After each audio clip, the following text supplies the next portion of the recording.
bad. That's awesome. You serious? What a nerd! Wait. I was just sending my buddy. I was sending my other.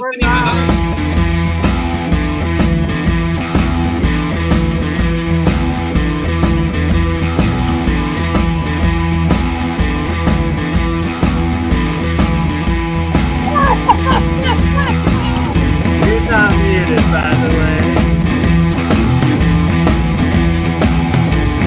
It's gonna get good. It says we're live right now. This is gonna be a good one. It is. We are. Oh, everyone can hear us right now. Hello. That's right. We're in the background amongst music and visual. Just enjoy the intro stream. We are all about to round.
Hello. We are live. It is Friday night, and it is almost Halloween, but not this week. Tonight, it is episode 55, Real Science. And what a panel, and what a breakthrough of a week, a month, and just today. So much happening. In the title, Jeremiah finds God in the field. That's going to be the main topic. But before we get into that, we have Mike Faraday Research, we have Phil Bouchard, we have Mark Benton, Simon C., Wayne, Gerald, WPG Enlightened for Truth, that's going to give us some coil updates and been doing epic work on his channel, and of course the lovely Liminal, and she's going to help break down what Jeremiah has, felt the forces of fields of what essentially consciousness through it. That's a very good way to describe it. I mean, he pierced the veil of his own mind and the ability to be able to sense some of these things. He now has a working model in his mind that he can explain. It's just my hope to bring together some relevant experiments that he has already duplicated or will be reproducing in the near future. And we can, talk and speculate about what the model is, why it's happening. So yeah, I'm just here to kind of help be a grounding, guiding force. So thanks for having me. Appreciate it, sister. Thank you. I guess, Jeremiah, do you want to give us a brief breakdown first to discuss it? Yeah. And then, so before we hop straight into it and get into the nitty gritty of what this thing is that I'm proposing here and why I feel so ridiculously confident in it, and also why I need to be told to step back down and I need somebody to find where I'm wrong about this field function. Well, we've got a panel to help ground you, right? That umbilical cord back. Floating away, boys. I'm floating away. Because you're connected into a second dimension. When you're up in there, it's like, yeah, you're vibrating high up on this full dimension of conscious creation, and essentially tapping into a God creation algorithm might be a good way of putting it. But I don't think the right word is algorithm. No, this consciousness. This is not an algorithm. That was, some code program by somebody. This is the absolute field matrix, the force that binds everything together. This is the field force that keeps the electron from ever falling into and finally hitting the proton in the nucleus of an atom. I mean, this is that force there. I mean, for anyone that has ever been able to, on a subtle level, feel energy or has been sensitive. Hold on, though. I have to interpret this. Did you just essentially state that the energy and physics of what is creating in the movement of electrons is this essential God energy conscious, whatever it is? Is that a correct? What I'm trying to tell you is that the interactions between these particles are happening through this field that occurs with a very forgiving matrix of, you consider it sort of like filling a tube with these clear beads that are spongy. Have you ever seen those? I'll use this example. Have you ever seen those beads that you can throw these little pellets into a container of water and they'll inflate and they'll grow into a sphere? And yes. What are they called? Like that? Yes, that's exactly what they're called. Right. Okay, so fantastic example of this thing. These things, they absorb the outside space. They reach a certain point where they're basically molecularly balanced, and then they stop growing.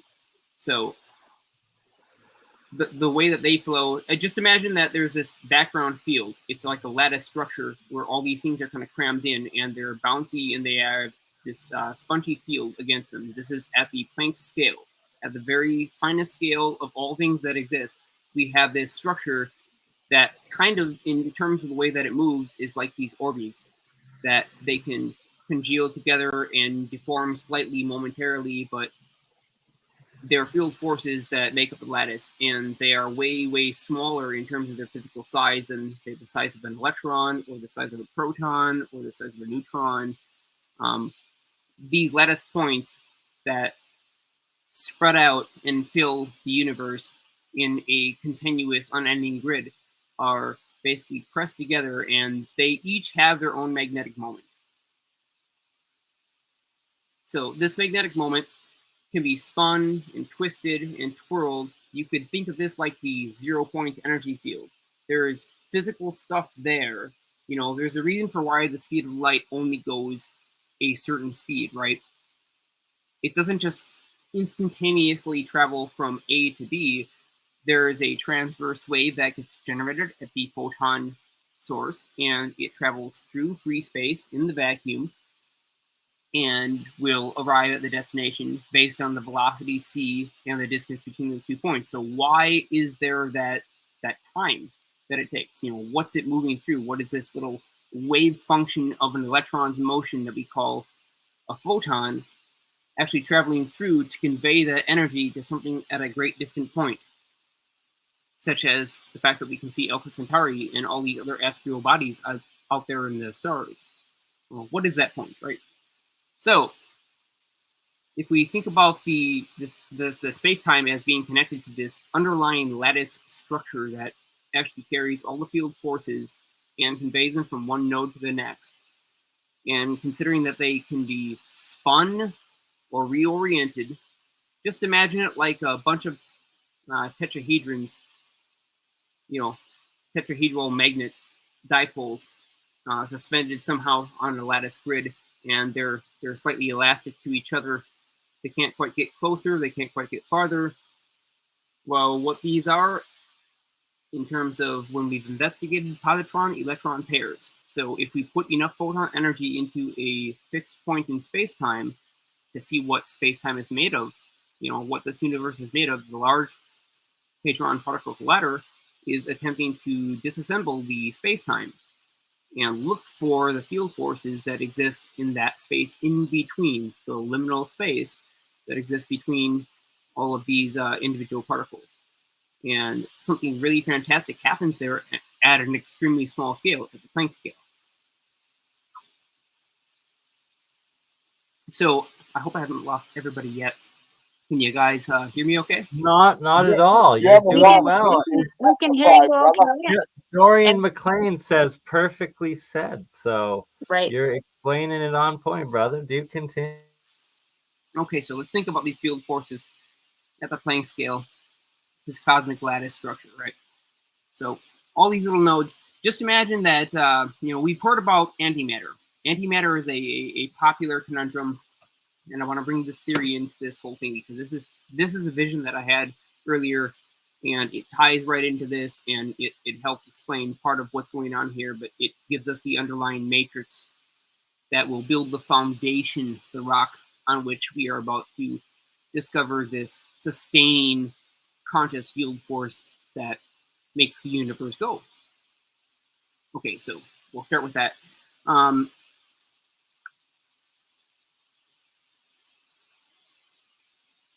moment, processing error. Processing error. Good. In the meantime, I'm just going to interject and tell my own little personal experience of when I let myself get far too space cadetted out because I stayed awake for 5 days straight working on some alchemy and like some science experiments and projects. But by the end of it, I was looking at the periodic table of elements of symbols of the alchemy symbols of the periodic table of elements, and it just like they all started moving around and connecting and like explained made this conscious like connection to me where I like tapped into this source consciousness and like it explained that they like came alive and became this like God code thing. And it was the most messed up experience I think I've ever had. But I got it now, by the way. But well, yeah, I still, I'm still deciphering it bit by bit, and Thoughts can control physical matter. Things get weird when you're awake for 5 days. I did that on purpose as an experiment, and 100%. you will start to see things. And hear things. The shadows do come alive. The Yes, whispers the begin to shadows, speak. the shadows. And you connect into a different dimensional realm, and that is a I whole nother literally portal saw. and I topic for another literally saw day. people in the shadows, little figures, and they didn't yes, go away. It was Okay, so so- weird. Yeah, Okay, but I we're think I'm getting off ready. topic. I Let's think get I am back ready to it. get into this. So this is where it gets good. The Energy, frequency, vibration. So if everybody's ready, now let's delve in. Okay, so there is an interaction between two electrons that are flowing through conductors at an orthogonal angle. When these crossed fields of the conductors, the electrons that are flowing through the conductors, interact with each other, there's a chance, there's a possibility. It doesn't happen every single time. It doesn't happen with every single electron. This is not like a universal guarantee that this is going to happen, but there's a chance that two electrons will happen to be at exactly the right distance apart along the same path length with equal energy, where they can basically repel each other from two conductors that are crossing. And when they do this, they will be forced to swing 90 degrees to the direction that they were moving down the conductor and take an entire loop around the outside of the wire over and just between that area between the copper and between the insulator of a common wire. This will happen because of the magnetic flux interaction, that you'll have this orthogonal motion. And if you look at it side on, you will see the omega symbol. This means that the electron took a longer period of time to move through that space than it otherwise would have had there not been another electron moving through the wire beneath it. And had their fields not interacted, they would have not made this, weird pathway. They would have not changed their trajectory and linked with each other like this. But when they did link with each other, they formed a pair. And when they paired up, this Cooper pair, this is the phenomena of superconductivity emerging from a field interaction at the atomic, in the atomic lattice at the Planck scale, because this rebound effect from the background field of all these orientable magnetic dipole moments from the structure will rebound to try and convey the magnetic field pole orientation of the motion for every charged particle. So every single time an electron moves in a line, in a straight line, all other electrons that are anywhere near that electron that's moving in a straight line, they'll want to get pulled into and move along with it. They are going to want to follow the same exact path because the path has been basically cut out for them. It's sort of like walking a trail in the woods. If people walk that trail in the woods, everybody tends to walk the same trail.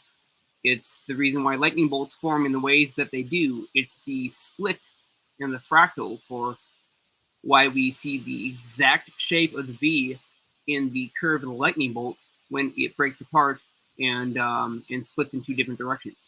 So, what's your thought on Mercury? Because that was where we first discovered superconductivity in the first place. When you supercool Mercury, you get that effect. So, is it just that you have room temperatures, though, and you get superconductivity in mercury vapor at high temperatures under high pressures? Right. I'm just saying that when you have it at a specific temperature, you're going to have all the atoms in the mercury vibrating at a specific rate, and you're going to have a higher likelihood of that kind of collision, basically, if they're going at a specific rate and at a specific distance between each other, because also, it's going to expand if it's hot and contract if it's cool. So the distance between the same amount of atoms is going to be different depending on the temperature also.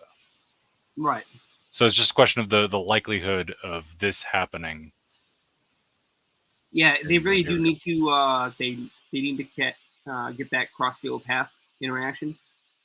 in order for them to link up like this, as far as the way that I'm seeing this here, we end up So- with this omega symbol being created out of the motion of the electron as viewed from a certain perspective, and you could just simply look at the way that it flows around the conductor as being a representation on a 2D plane of this three-dimensional interplay for where this electron tends to have its momentum re-vectored due to the velocity of the extra electric field from the other electron in a different frame of reference.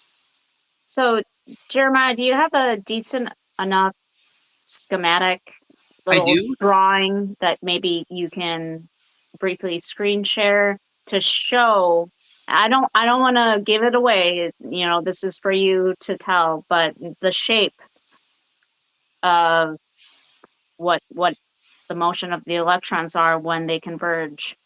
I don't know if you wanted to screen share like a Yeah, little drawing you I'm did. going to. So Yeah. There are Yeah, also and- superconducting materials that are only such when they're under super high pressures. So well, I don't know. here's the thing. Get this. Okay, so back in the day, there was this video series called "Energy from the Vacuum," and this researcher, Deborah Chang, I think I'm pronouncing that right. Deborah Chang had found that if she crossed two different carbon nanotube fiber nets together, if she crossed them orthogonally at 90 degrees to each other and had them nice and tight, and she pressed approximately 150 pounds of pressure on the cross-sectional area where they were intersecting, that there will be a negative resistance. And so this was the video that my brain seen, and when it seen it, it said, okay, the way that the electron must move from one carbon nanotube to jump and orthogonally transit to the other carbon nanotube of the other lattice structure for the different thread, it has to take this pathway. And the pathway that it takes is the Om symbol. If you look at the symbol, the pathway that it takes is like a little loop-de-loop in the free space through the vacuum between these 2 points. So I seen it clear as day. It takes this shape. I viewed it 45 degrees orthogonally. It also kind of looks like a coronal mass ejection. It does. It's just this very classic shape, and it's just simply the redirection of the electron velocity and its momentum, because it does have a physical mass. And that velocity, its physical mass, keeps it going, so it overshoots the target. Instead of jumping from one carbon conductor to the other, it overshoots, and it has a swing back around. It goes around the outside the long way around this nanotube, and then comes back on the other one and then lines up with the second electron that was already flowing orthogonally from a different nanotube, and they pair together because their spins were aligned, and they were actually the catalysts that caused each other to be pushed apart. So when they do pair up, they two repair. That's a superconductive action, and they no longer are able to interact within the atomic lattice. They don't have to deal with resistance or the fluctuations of the motion. They're now going to travel as an evanescent wave over the surface of all these atomic nuclei, just over the valence shells, sort of riding the wave as a boundary layer effect. Evanescent wave, like an Alvin wave. Absolutely.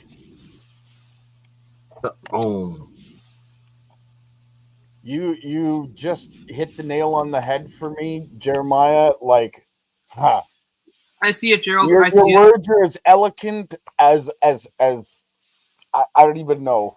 I see it, Gerald. As a vision from the cosmos, right? I It was might be giving a a little bit difficult for the viewers without a graphic. But, Right. I mean, I Yes, want can we Jeremiah please to do get a just graphic, please? show. I didn't want to give it away. It's for Jeremiah to show what it looks like.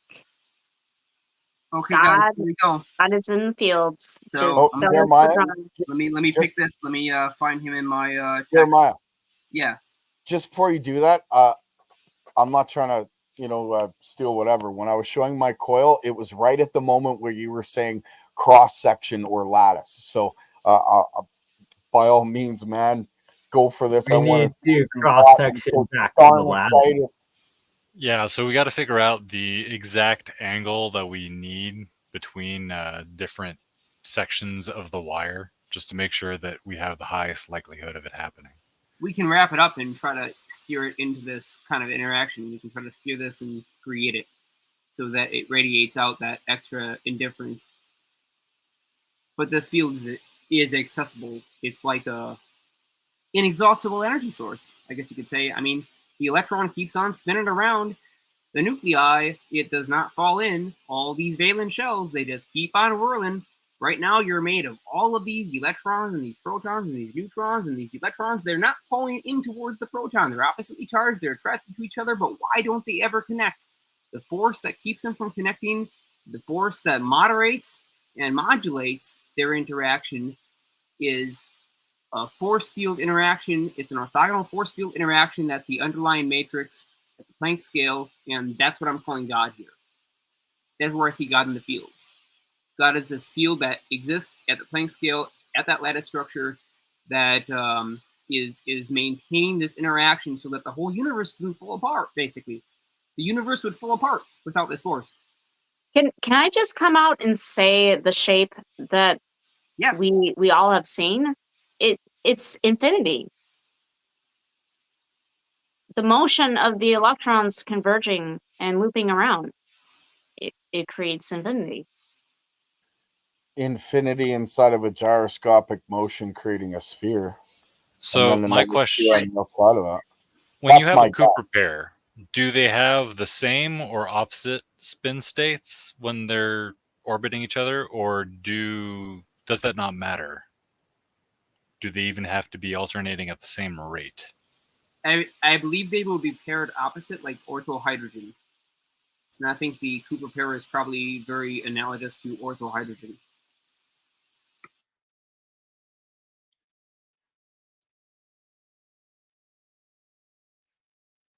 You really hit the toughest questions, Jeremiah, because the standard model cannot explain what you're talking about either. And I was trying to hypothesize that maybe an electron in motion emits a magnetic field that repels it from the proton or something like that, but I don't know. I'm not at that level yet.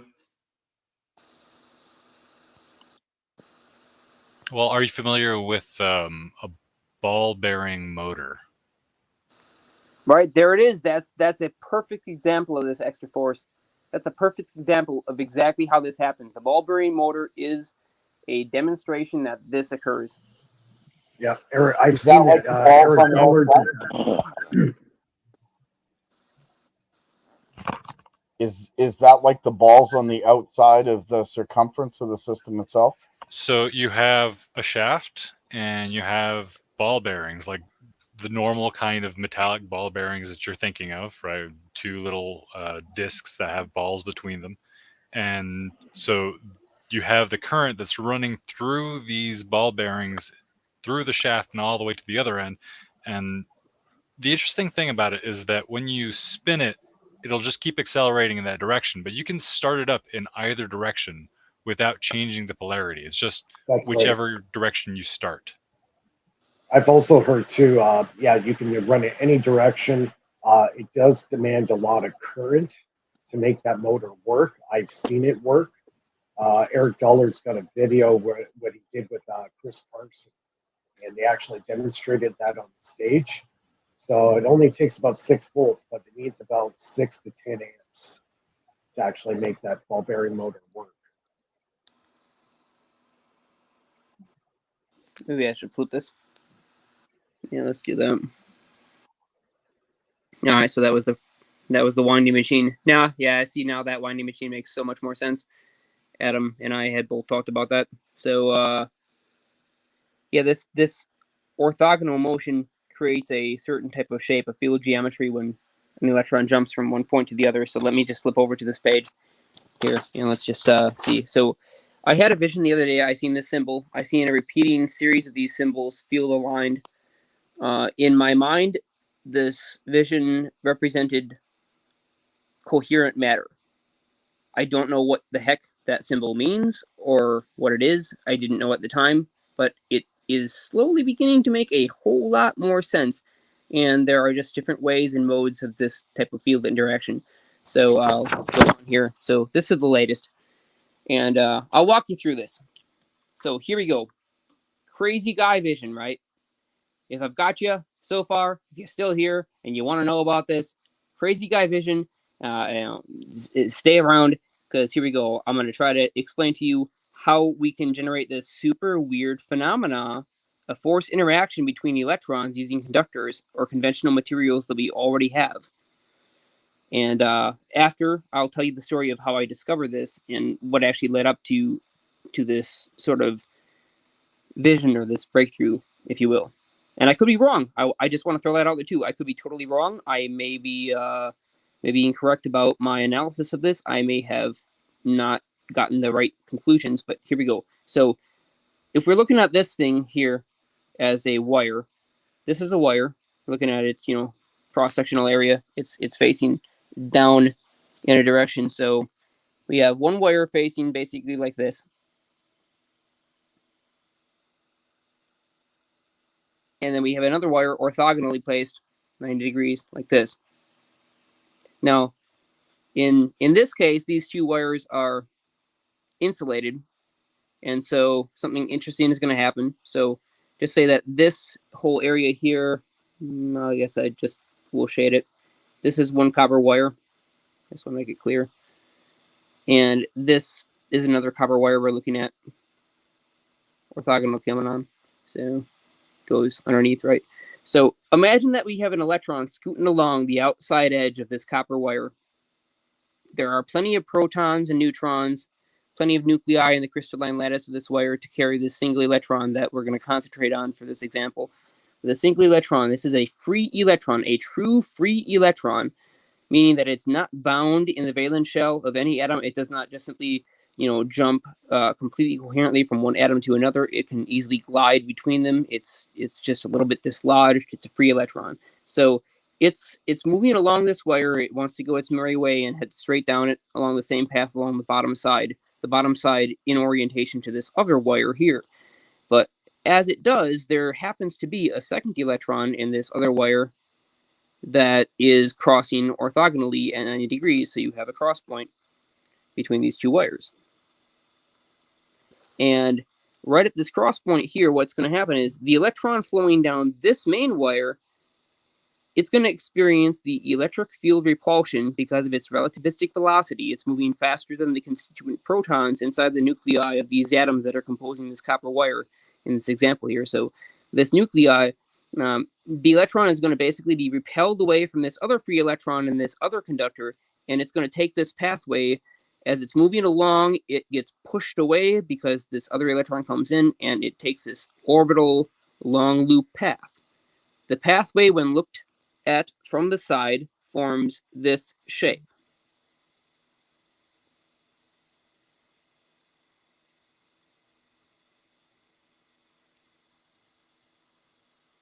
Okay, I drew that horribly. That was absolutely grotesque. But there's the omega. You get the idea. It's a very tiny game of I'm not touching you. Right. You're looking at it, if you look at it dead on, so if you look at your two wires, basically, perfectly cross field interactions. Let me just try to grab two physical materials here. So if you're looking at them dead on from the side, like that, where the line from the X-acto meets the purple pencil, right? If you look at the path that the electron takes going on the bottom side of the purple pencil to the X-acto knife, it will whirl around the outside of that wire, take a large path, and exit out the X-acto conductor here. So when it does that, it has been redirected. If it does not redirect, then it actually just makes that shape as seen from this view, a single-sided view, and produces this omega shape. Well, this omega shape, well, it's actually doing this long pathway, this single electron, this charge that has received its acceleration force, the reason for why it has any momentum at all, any motive force to generate electricity, has already been granted that force, and it now is trying to reach its destination, but it can't, because, of course, there's all these other atoms in the way. So it's trying to slowly make its way there through the copper, slow electron drift velocities, that kind of stuff.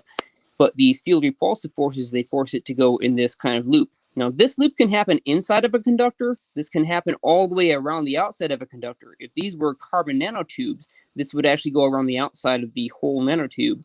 If this was a copper conductor, this may happen just at a tiny little distance away from the surface of the conductor, and a conductor may be much thicker on the top of the page here. So the basic idea is you've got this motion that the electron takes, trying to chase this second electron as it's being pulled along, and so each electron is kind of like a little ball. It's like a bead on a bead with a hole in it. And imagine that there's like this bead on a string. This electron has this dipole moment. So if we were to try to say put a force like this on this electron, it's got some momentum, some spin momentum, so it's going to take a little bit for it to accelerate, and it will take a strange motion. So instead of, say, just taking a sharp 90-degree curve like that, it might instead take a curve more like this.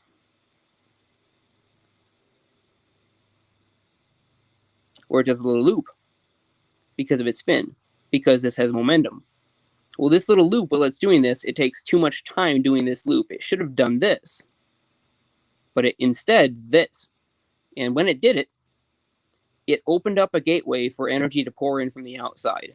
So basically, the electron time, in terms of the amount of time that it experienced, it has to accelerate in order for the moment of inertia and for equilibrium to be maintained in the whole universe. This has to be aligned so that this electron will basically give back its energy. So this electron, as it's doing this little whirligig shape here, it's in a negative energy state. It's in an entropic state. It will steal energy or momentum from the outside in order to try and realign to its new pathway. That's where we basically get this concept that we've been hearing about of this energy vortex. So if we take a look at here, I'm going to tell you how you can do this with carbon. Let's talk about superconductors for a second.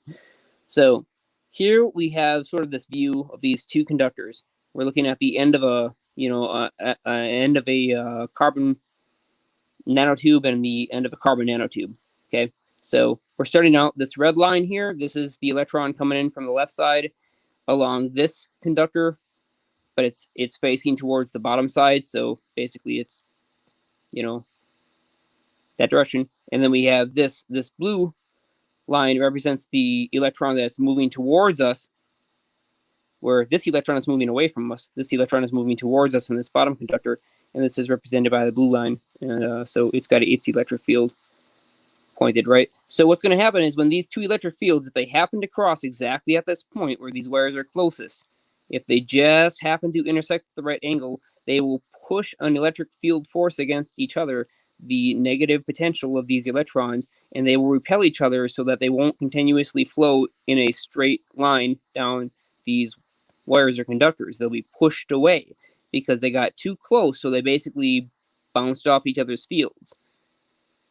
The thing that allowed them to bounce off each other, this is where the ohm, the God is that I'm talking about in this whole entire architecture.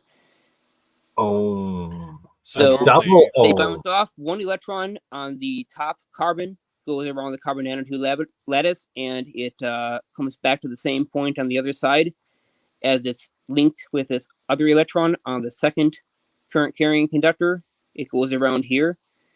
And then when they link up here, they link up together at this point, and now both electrons, the one from this carbon nanotube where the electron was moving away from us, and the one from this carbon nanotube where the electron was moving towards us, they both taken this loop path on opposite sides, and they've linked up together because in this motion they were able to half spin and Cooper pair right at the surface, and so now they travel together as a Cooper pair along the surface.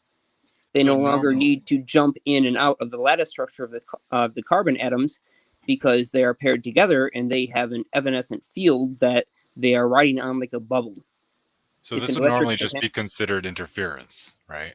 Right. This interference seems to cancel. We can't really measure it, but this thing can move basically frictionlessly. There's no friction here. There's no kind of any kind of resistance to motion. When these electrons pair up and it jumps from one conductor to the other, we have this negative resistance region, and they're just going to travel down. So what we want to try and do is maximize the number of times that we can make this event happen, where we have two different electrons that are coming from two different conductors along their current path, and that they actually jump from one to the other.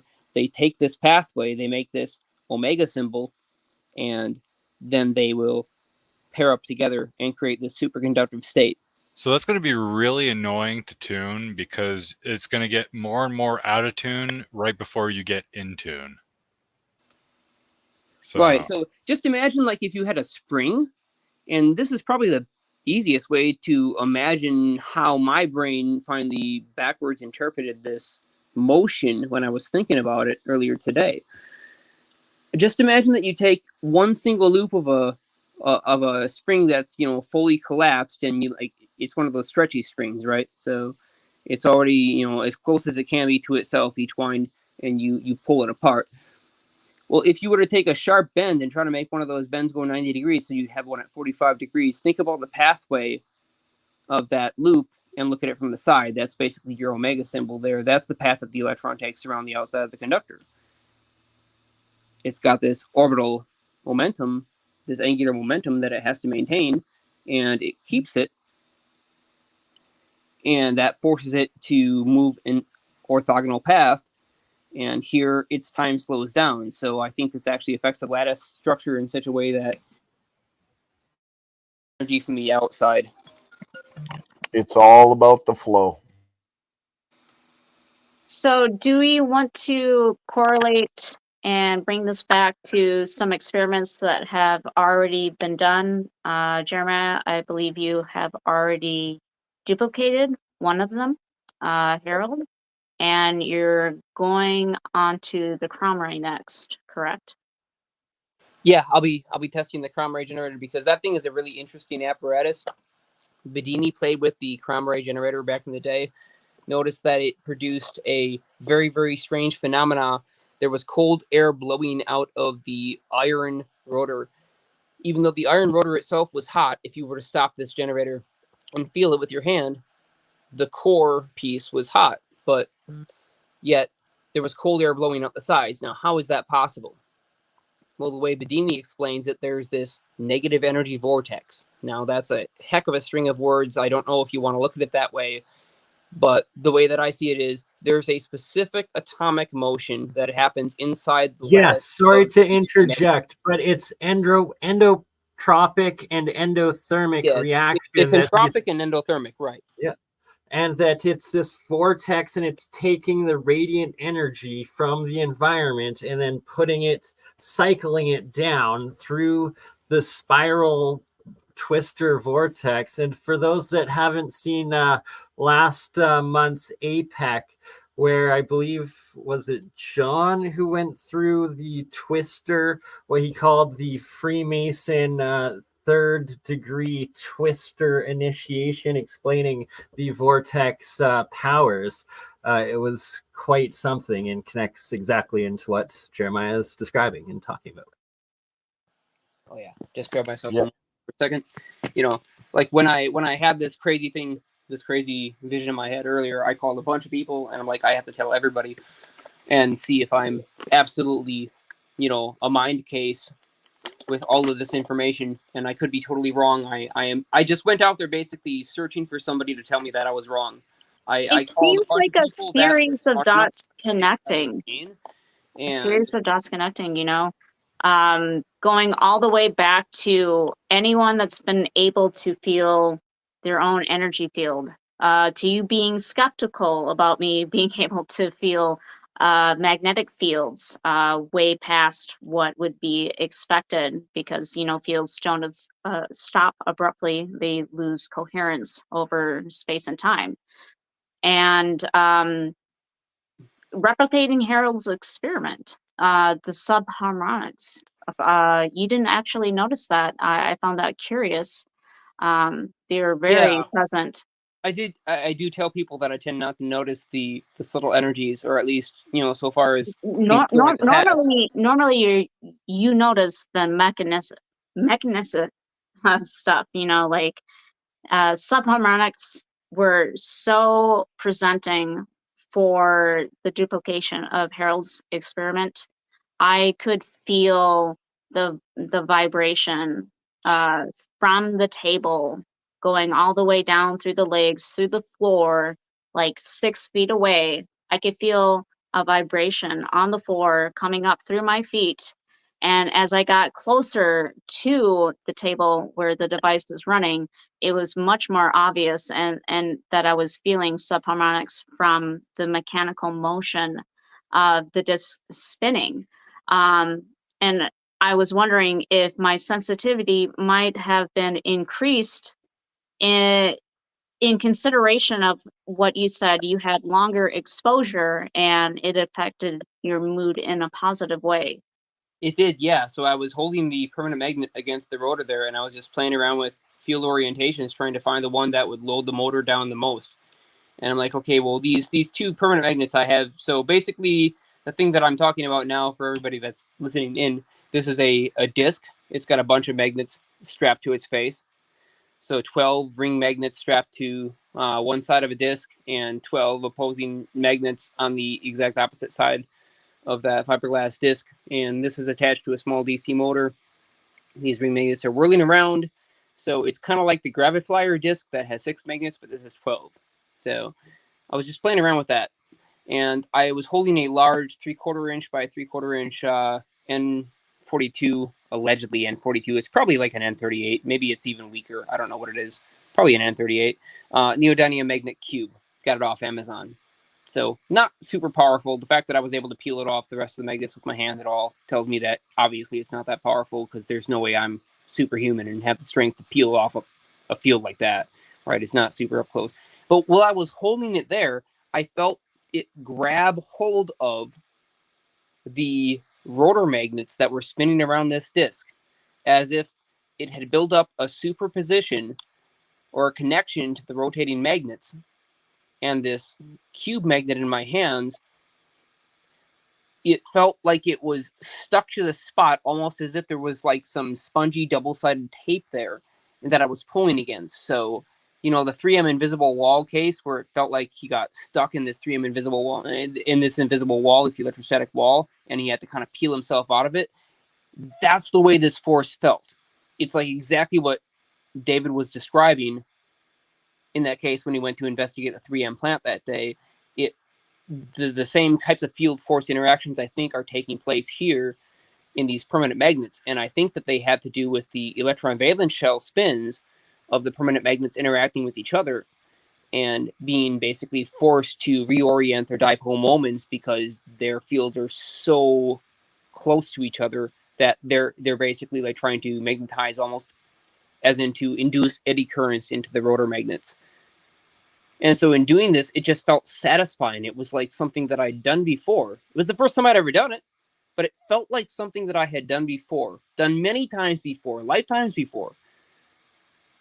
It's like something natural or Right. organic. Yeah. It was incredibly natural. It was incredibly organic.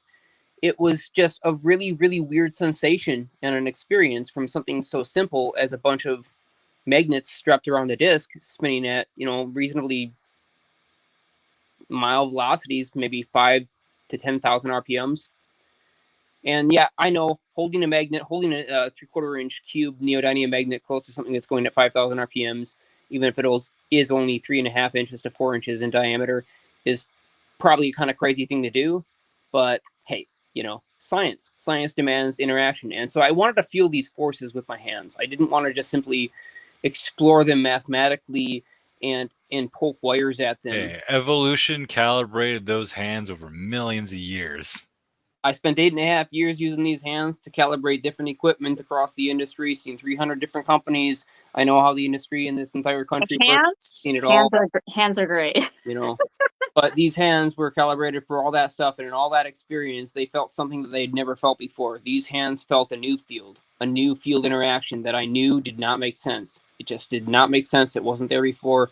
and I could not wrap my head around what the heck this thing was. There is I going on. finally feel vindicated about feeling magnetic fields interacting with each other for permanent magnets.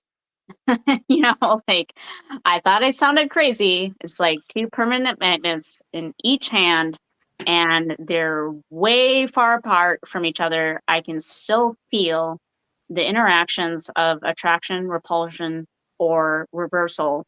And it doesn't make sense, but there are like these interval nodes where they continue to interact and they just lose coherence over distance.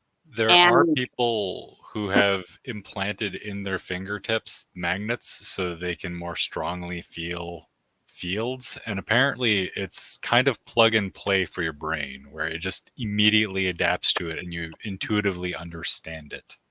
are you saying people do this manually, like They'll surgically implant little magnets into their fingers. This is an that's actual thing. wild. Yeah.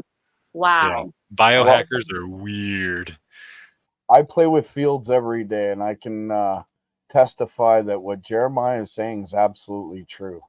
And the right fields you can feel at all times.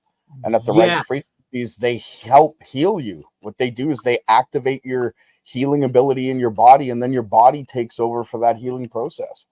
So what Jeremiah's onto is, it's profound. A while back, one of but the people that were commenting about time, possibly slowing down. I'm sorry, it was a while back, but that made me think of Was it Adam, Space Case Zero? No, it was someone else. But it made me think of the Cromray experiment, in which it pumped out cold air from the magnets. And me and Jeremiah were speculating if there was some kind of superconductivity going on with the electrons and time being slowed down and the electron's spin state actually changing to create this phenomena with the magnetic fields interacting and putting out this cold air. Yep, and I think that the loss in the momentum in a forward direction, Brownian motion, just remember, is nothing but velocity. So when we think of heat, we are thinking of velocity. Brownian motion is the velocity that a particle has under nominal conditions as it has reached equilibrium with the surrounding environment. And so when particles are moving faster, they bounce off each other more often. That you could say is a frequency in terms of the period of time between interactions. But each time they interact, there is this little exchange of momentum between these particles. And so this is what gives us heat. Well, if we could say control the exact motion, so the things that give us heat is actually the electron shells. The electrons are what give us heat. And we know this for sure to be true because heat that we feel in terms of thermal is something hot, is something cold. It's acting through the electrons. And we can tell this to be true for sure because we can take electron beams and we can use them to actually heat up or cool down an object. So say, for example, I can create positive ions, a stream of positive ions in a low pressure environment, evacuated environment, and send them towards a cathode plate, a negatively charged plate that has an excess of electrons. Well, let's say that plate is hot and I want to cool it down on a conveyor line. Well, the way that I'm going to cool that item down on the conveyor line is by heating it with a bunch of positive ions and having it negatively charged so that the electrons that are in it will actually take their momentum, the thermionic motion of all the little vibrations that are transmitted through the free electrons in the structure, whether it's a dielectric or a conductor. And I'm going to use positive ions to neutralize the surface charges so that they don't show up anymore. And I'm going to steal the energy away. So with this, I can basically cool down a part almost instantaneously on a conveyor line. This is called electrostatic heating, electrostatic cooling. It is a thing. You can look up the patent numbers for it. There are plenty of patents, plenty of devices that have been made and are actually in deployment and being used today in various specialty applications in industry. as well as in in all of the major electrolysis hydrogen systems, it's a major component of it as well. And what they claim is something impossible, so they claim to debunk it with it, but really it's the negentropy and the endothermic reaction, taking radiant energy from the environment and not actually creating something out of nothing. It's just a higher dynamic dimensional energetic system. So I think there might be some resistance to this technology because, like, if you look at a not coronal mass ejection, when it loops, the problem is that when it pinches and then it gets accelerated because suddenly it has the same charge as everything that's right below it. Basically, it's just very easy to weaponize is the thing. So there's that. Well, we can't be doing that then.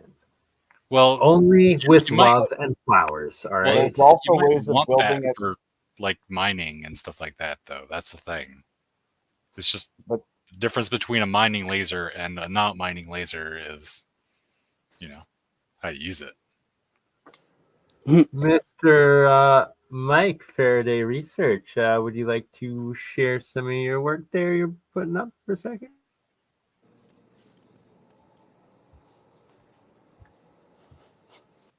Oh, Mike, we got you there? It looks cool, whatever it is. Sorry. Oh, you're muted, Mike. You're muted. There Yeah, I we go. was muted. Yeah, sorry. Yeah, anybody who follows me knows that I decided to step out of my element a little bit and investigate the 200-year-old plus design of a Stirling engine. So Robert Stirling developed it in 1812, and actually NASA's been working on this since 1977. They've had a working model that's been working nonstop, continuously for 14 years with no maintenance whatsoever. So they're planning to use this type of generator on spacecraft, satellites, anything that can run off a heat source. They can use a nuclear battery to create heat, and that heat will convert into the Stirling engine. The actual process is called thermoacoustics. That's the proper terminology for this type of motor. So what I've done is purchased on Amazon a chainsaw motor. So you got the block there, you got the piston inside, it's got the whole bottom end. So to make this work, I have to block off the intake and the exhaust, which is underneath. Block those off, and then I'll be building the heater off the side here. That's going to go through the hole where the spark plug goes. So you heat that up to about 240 C, creates that high temperature pressure inside the tube, forces it into the cylinder, and forces the piston down. This area here is the cold side. So as it goes down to bottom dead center, right now it's that top dead center.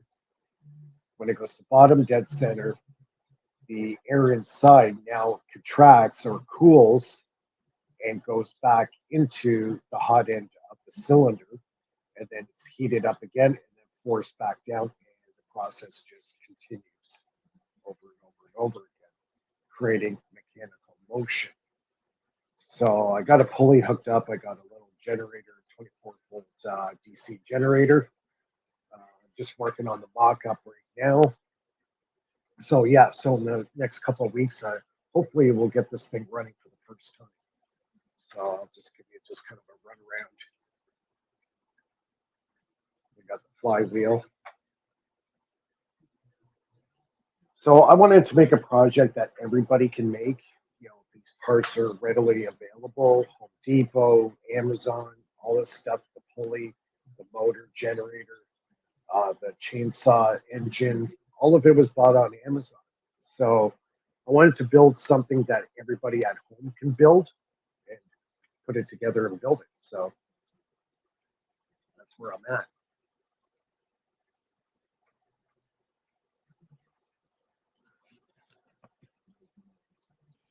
Guys have any Just questions? out of curiosity, can you put the wheel on a vertical axis? You can put it in any orientation you wish, but because the hot end's here, you're going to want to put your heat source below, and that's the advantage of this motor. It will take any heat source, gas, alcohol, wood, any thermal, even parabolic mirrors. Guys were using parabolic mirrors, focusing it on the hot end, and the motor runs. So What this is the engine is, RPM you can reach? it all depends on your design. I'm finding the ones that the throw of the piston, if it's shorter, they'll usually run faster. I've seen guys run their motors up to over 3,000 RPM. Okay. So you can, Yeah, because So I was thinking of doing an experiment similar to yours, but using a circular saw. You put it on a vertical axis and you make the saw spin. We should measure a weight loss of 100 grams, according to my calculations. And maybe we can do the same with your apparatus right there. yeah, you can always test that out. Because it's all in the design. Like from what I've understood with these motors, the further that the piston has to travel, the slower it is. So the shorter the piston travel, the faster of an RPM you can achieve. Okay. So yeah, because so I this think one, 3,000 RPM are sufficient to measure something. I think so. Yeah. Like I have a small one. Hold on, I'll bring it out here. I bought this little demonstrator on Amazon as well. You can pick them up for like $40, $50 is these ones here. And I've actually done a bunch of load tests with this, and I would say like this thing's tiny, like extremely small. And I was able to achieve almost a half a watt of power. Okay. Yeah, because can you share your email address? Because Yep. more details. Yeah, I'll give you guys my personal email. So if you have any direct questions, you can send it to me. It's Spyman, SPYMAN 911 at gmail.com. Sorry, Spyman. Yeah, SPYMAN 911 at gmail.com. Okay, 2 times 911. Yeah. Okay. Okay, I'll just. So that's my direct email that I use mostly. Okay, I just send So you. yeah, now that we got Adam here, Adam has a fantastic Discord server where all the minds on Bob Greenyer's channel have come together and looked at exotic vacuum objects and trying to understand their geometries. And then I had this crazy, crazy vision and this experience of seeing this field shape of the ohm and the which are different things. They're different things. So with that wild experience, like Adam was one of those guys who instantly got it. I knew he was going to. So was Wayne. Wayne immediately understood, I think, the field interactions and the orthogonal nature of those fields. Wayne is extremely intelligent. He's got a mind to learn, and he's always looking. You know, there's not a lot of voices in his head distracting him from all too much, but he is distractible, and his biggest thing that he needs to work on is he's got to tackle his distraction. He's got to control that whole, hey, there's a squirrel. So if he can get that down, he's got it. My ADHD. Wayne is a genius, and he's absolutely made breakthrough discoveries on multiple occasions. First guy that I've ever seen to notice some of these stuff, these things, because like they're little subtle effects, right? They're tiny effects. Most people would ignore these things. They wouldn't have seen them, but it turns out that they follow this curve. They follow a curve every single time. And the same curve we see again and again and again in all of these different experiments. It's a universal field function. It's an interaction between two different frames of reference due to the charged particle's velocity and exact motion. And so, Jeremiah, go ahead. I got a question for you. When you're doing the experiment, you said your total mood changed, and I said what? I told you what? Like your mood changed. Oh yeah, it felt like something that was fun to do. It was like being a baby playing with like a toy set or something. You just felt invulnerable. There was no judgment. There was just this wonderful feeling of something super weird going on, and my brain could not understand what that thing was, that field force. Right. Now that I have it in my head, once I experienced it, I can viscerally imagine it as if it's happening right now, as if I'm holding that magnet right up to that rotor. I know what that field force is. I know what it feels like. It's like a suction. It's like a vortex. And for me, I notice the subharmonics a lot more than I normally would have, and I don't know if that is a part of like a larger net effect. It's almost as if the magnet on the rotor of that ring with all those little magnets around the outside edge, it's almost as if those magnets were like golf clubs, and like the electron is the golf ball in the big cube magnet close to that rotor. As it gets close and it starts to interact, right? And it's like this magnet comes swinging around one of the 12 on that side that it's closest to, because it's a dual-sided rotor, so I wanted to oppose the forces on both sides, so it's immediately off balance, right? So anyways, you get the field interaction, and there's because like with my Renegade, sorry, I was going to say with my Renegade, I got about 3/4 of a kilowatt of power going through the transducer, and the coil's over 2.5 pounds, and I got that rotor spinning at about 2,000 RPM. And I notice if I go near the machine and I'm not feeling good or whatever, I turn it on for about 10 minutes, and my total feeling, how I feel, it changes. The state, how I feel is, I feel like it's like a cure almost, where my energy level comes back, and it's you have to experience it, and you have, so you know what I'm talking about. You have to experience it, and again, for everybody that's listening, this is a critical factor. You have to experience this thing if you want to understand what it is that we're talking about here. And if it seems like something that's just out of reach for you, and you're feeling like this is something that you just can't quite obtain, you absolutely can. There's a weird interaction between two permanent magnets. Just grab yourself 2 magnets and put them at angles where they're neither attracting nor repelling, and try to feel the forces between them. Move them past each other very quickly. Feel the sticky molasses sap-like force between these magnets. Feel the difference in that electron spin precession of the orbital rotation for the electron valence shells around all those atoms inside that physical magnet that you're holding in your hands, because when you feel the way that they move and you feel this extra force that doesn't seem to obey the principles that you were taught and that you should know very well from your school textbooks and from your electrical engineering class, when you feel this extra force, it's going to wake you up. Your brain will say, this is a real thing I am experiencing right now with my own hands.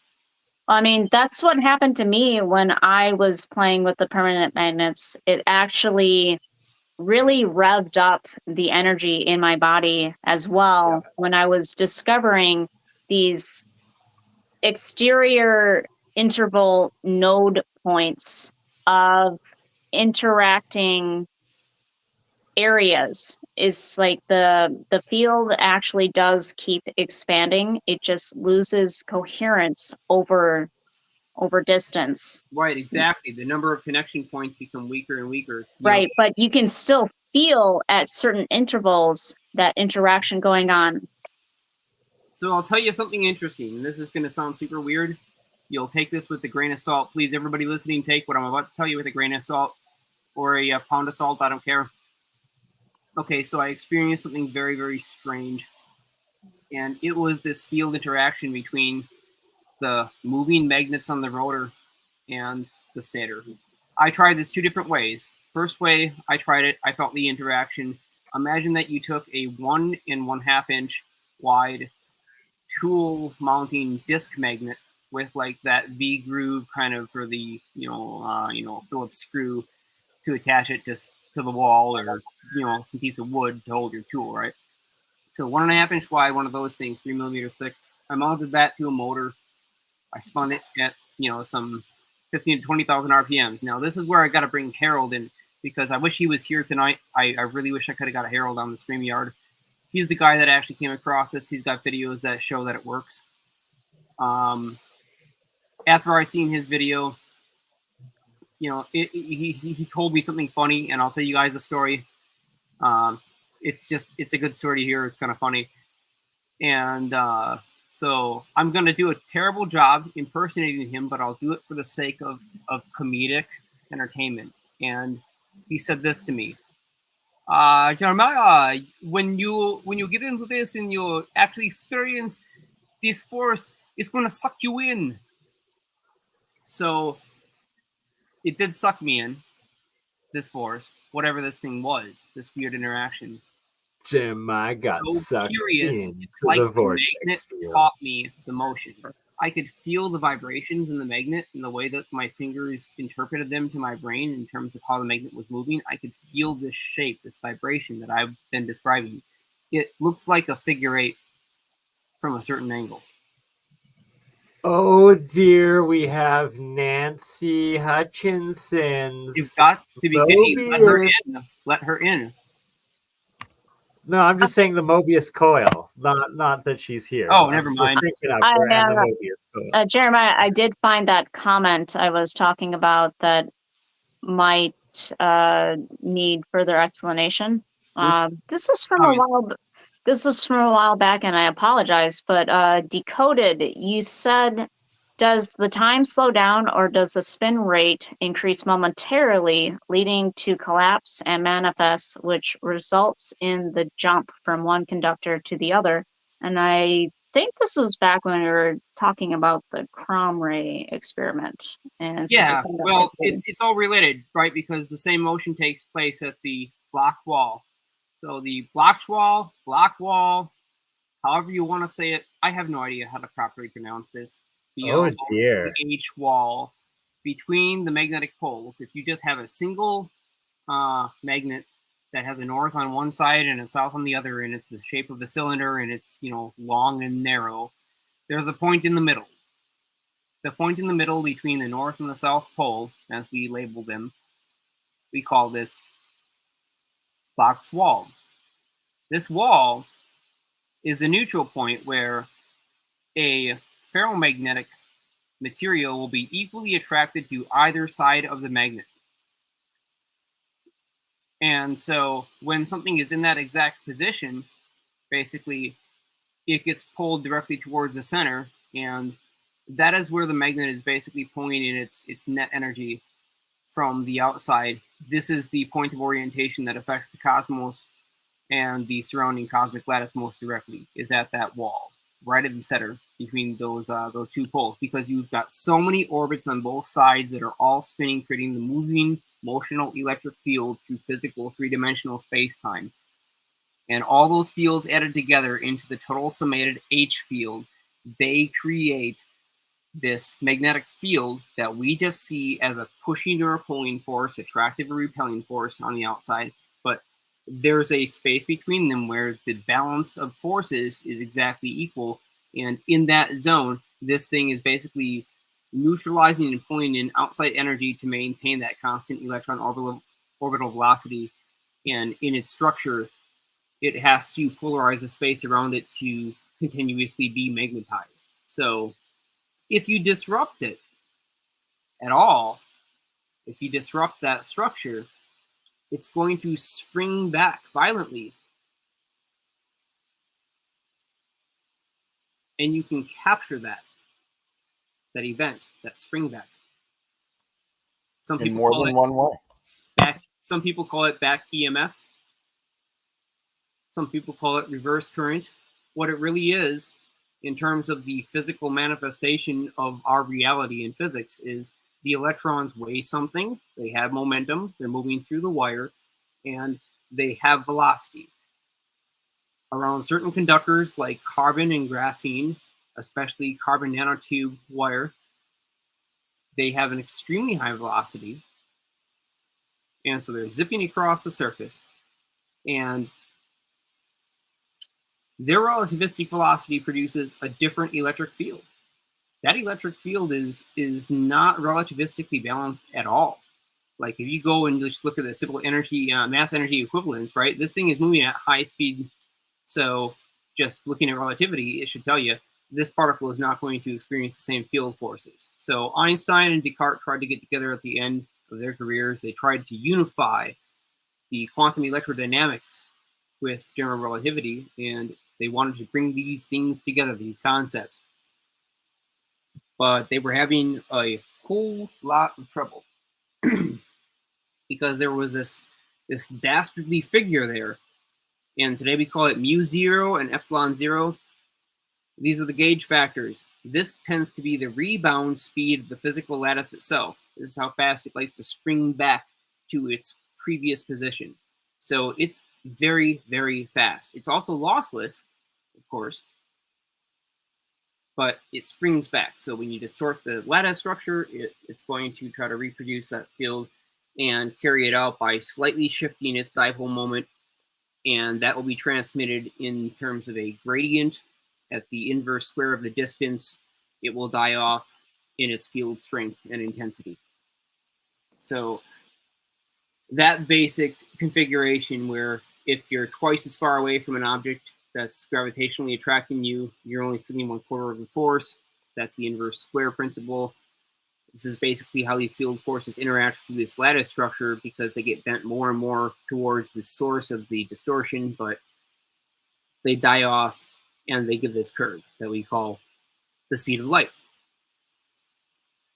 Well, guess what? That speed of light is variable because this curve is a constant within that lattice. So you can disrupt the lattice in a certain way by pinching multiple points together so that they have no place to go, and you create something called a superluminal wave.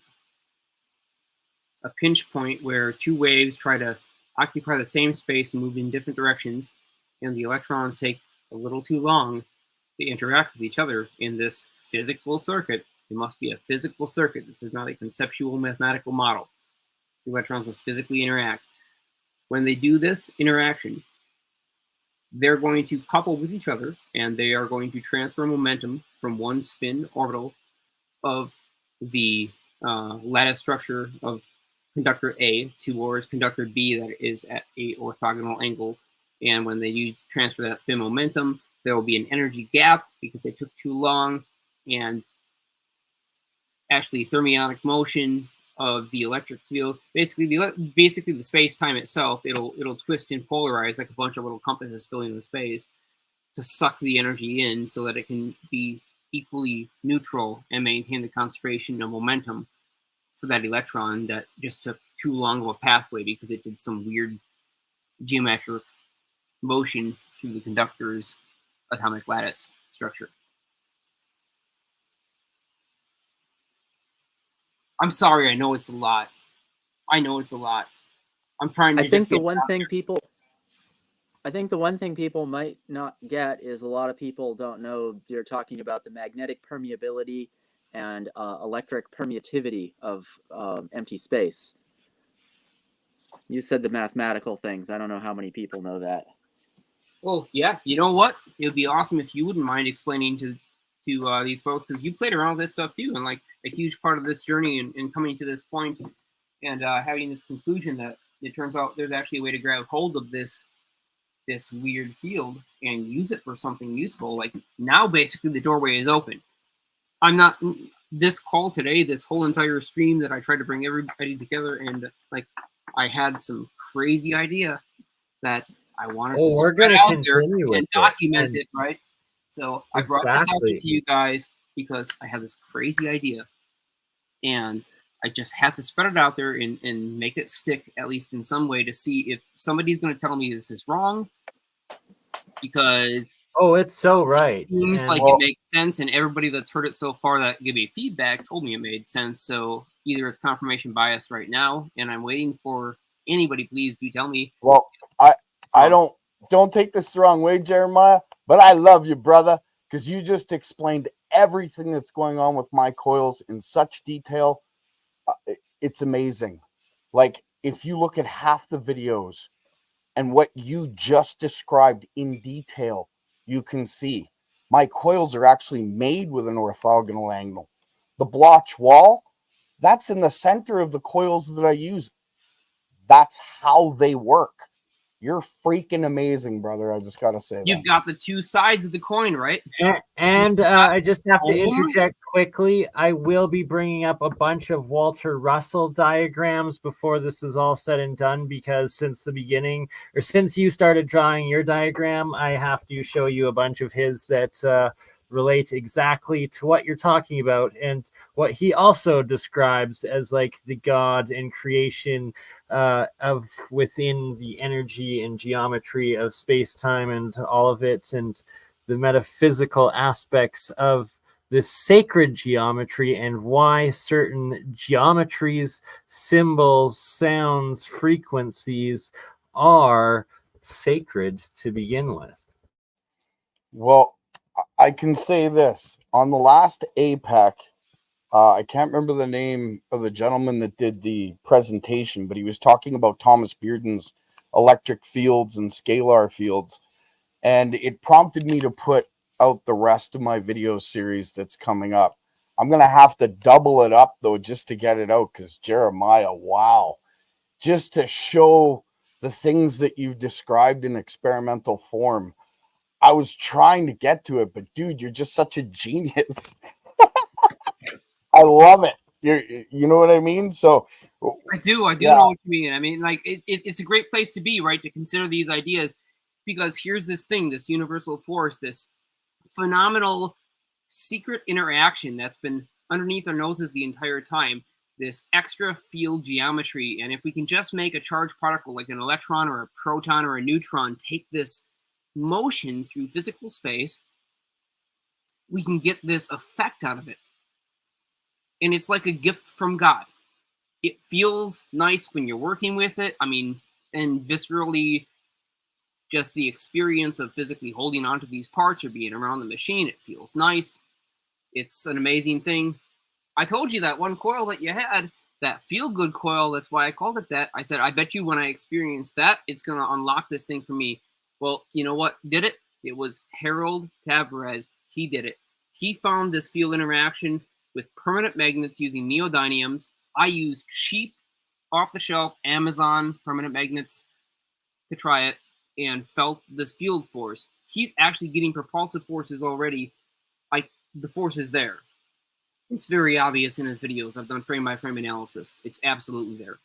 He's got it. And Jeremiah, are you willing to say that you can start to sort of feel your own subtle energies now? You sort of unlock that block?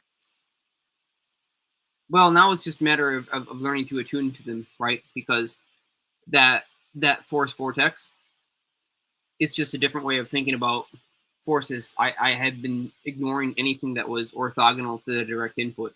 You know, from the ego perspective, if I push forward, the only force I want to feel is a direct vector arrow pushing back against what I'm pushing on, right? In the exact opposite direction. That's what I expect to feel. I'm not used to feeling forces that are sideways when I push forward on something. If I feel a sideways force, something weird is going on. Well, that's what's happening here with these systems. Why? Because one set of magnets is moving. It's in a moving frame of reference. And the other set of magnets is stationary, or the other singular magnet that I'm holding in my hands is stationary, right? It's the stator. So the field interaction between the magnets that are in motion are in a different reference frame than the magnet that is stationary to the observer, which is me. Obviously, I'm holding it with my hands.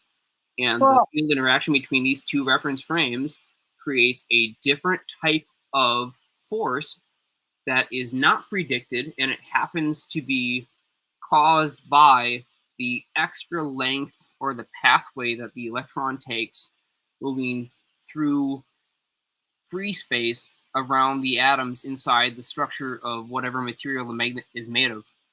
Do you think this helped unlocked some ability for you to perceive or sense in a new way? Because, you know, we have discussed over the years how to sense things in different ways Oh yes, that you it weren't did. picking It up did. on. This unlocked a sense that I knew was there. I've been talking to many people about it. I talked to Adam about trying to unlock the sense. I was really like going for it. I've talked to Gabriel about unlocking this sense, who happens to be now finally here. I've talked to Gerald about unlocking this sense. I've talked to you about unlocking this sense.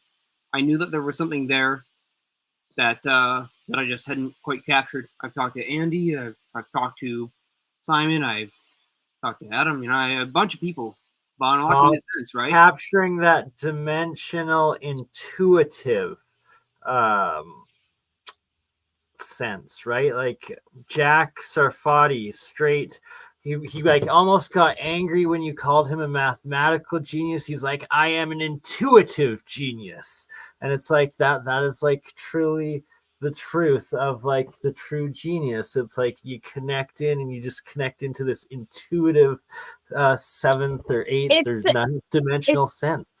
Yeah, and it's it's this thing being that we can all tap comfortable with into, right? being locked into the flow. You know, there's many modes of flow for different people, but the organic flow, the way that things seem to move along, some people aren't comfortable with that because it isn't as analytical. And I think for today, it's revolutionary if Jeremiah can begin to feel in that way, that sense. And the funny thing is, like, I think that all of us have felt this before. We've all felt this weird force. If you push on something, it should push back in the opposite direction. That's the way that you're used to feeling it.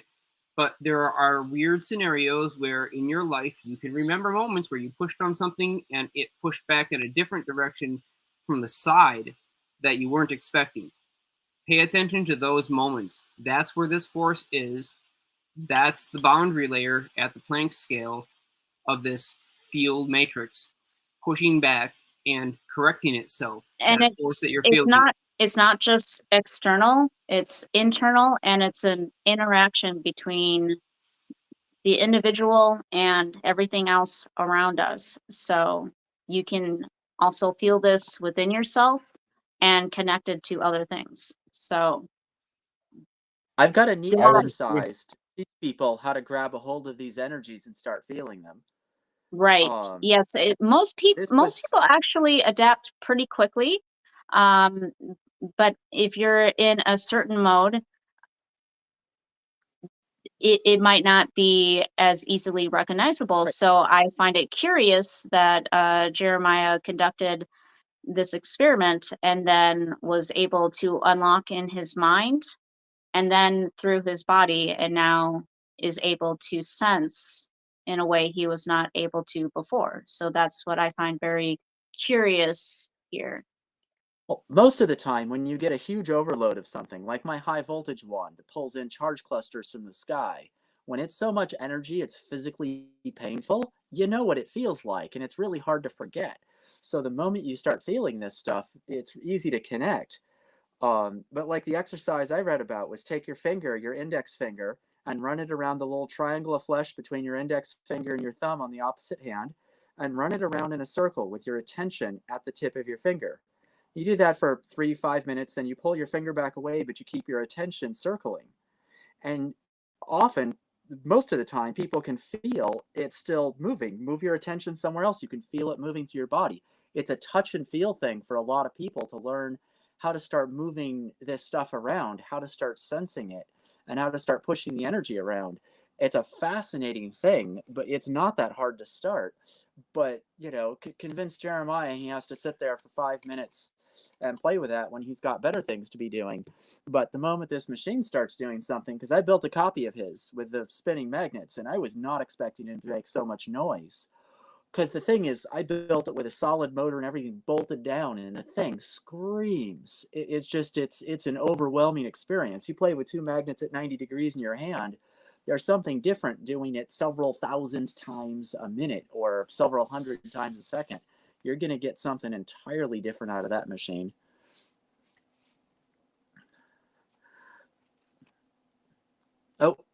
Everybody else is muted. Where did they go? I'm sorry, I'm on my phone, so I have to go back and forth looking at comments. I think Mindful Exposures was asking if Jeremiah and I were playing around with telepathy, and I just want to state that it just happens all the time, that we don't even really seem to notice it anymore. Jeremiah, do you want to have any input on that?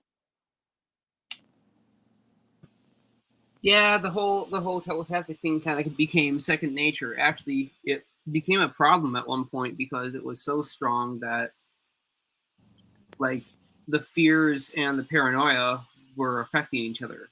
We were intellectually quantum locked, if you will, and affecting each other's minds to the point where our fears were sort of running over, and we both had to deal with the other person's BS. For like, that's not a problem. Come on, get out of your head, right? It's more like we couldn't stay out of each other's heads. We were locked in. So we had to learn how to like deal with this constant noise and just accept the fact that, hey, there are pieces of information being exchanged through physical space-time between us. They're happening probably at a very, very tiny scale between neurosynapse connections. And if you look at the end of a synapse, Simon would certainly know, there's this ancient device. Man, I wish I had an image for that now. I don't. But Space Case was what I'm talking about. Yeah, that thing that Simon was showing, right? Oh, that yeah, shape. I can Like, put it on my. Tell me that does not look like a neurosynapse. So I think that those produce these types of waves, and that they are transmitted out, and they affect space-time, and they allow the human brain to do something truly phenomenal, which is, there it is. So, yep, so that shape. You see, it's like a parallel plate capacitor. It's like a loop antenna. It's also like a neurosynapse. Why do you think all those things are related?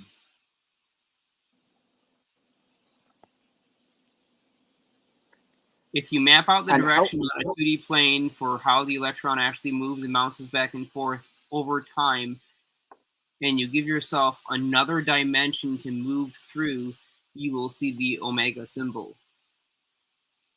It emerges from that motion.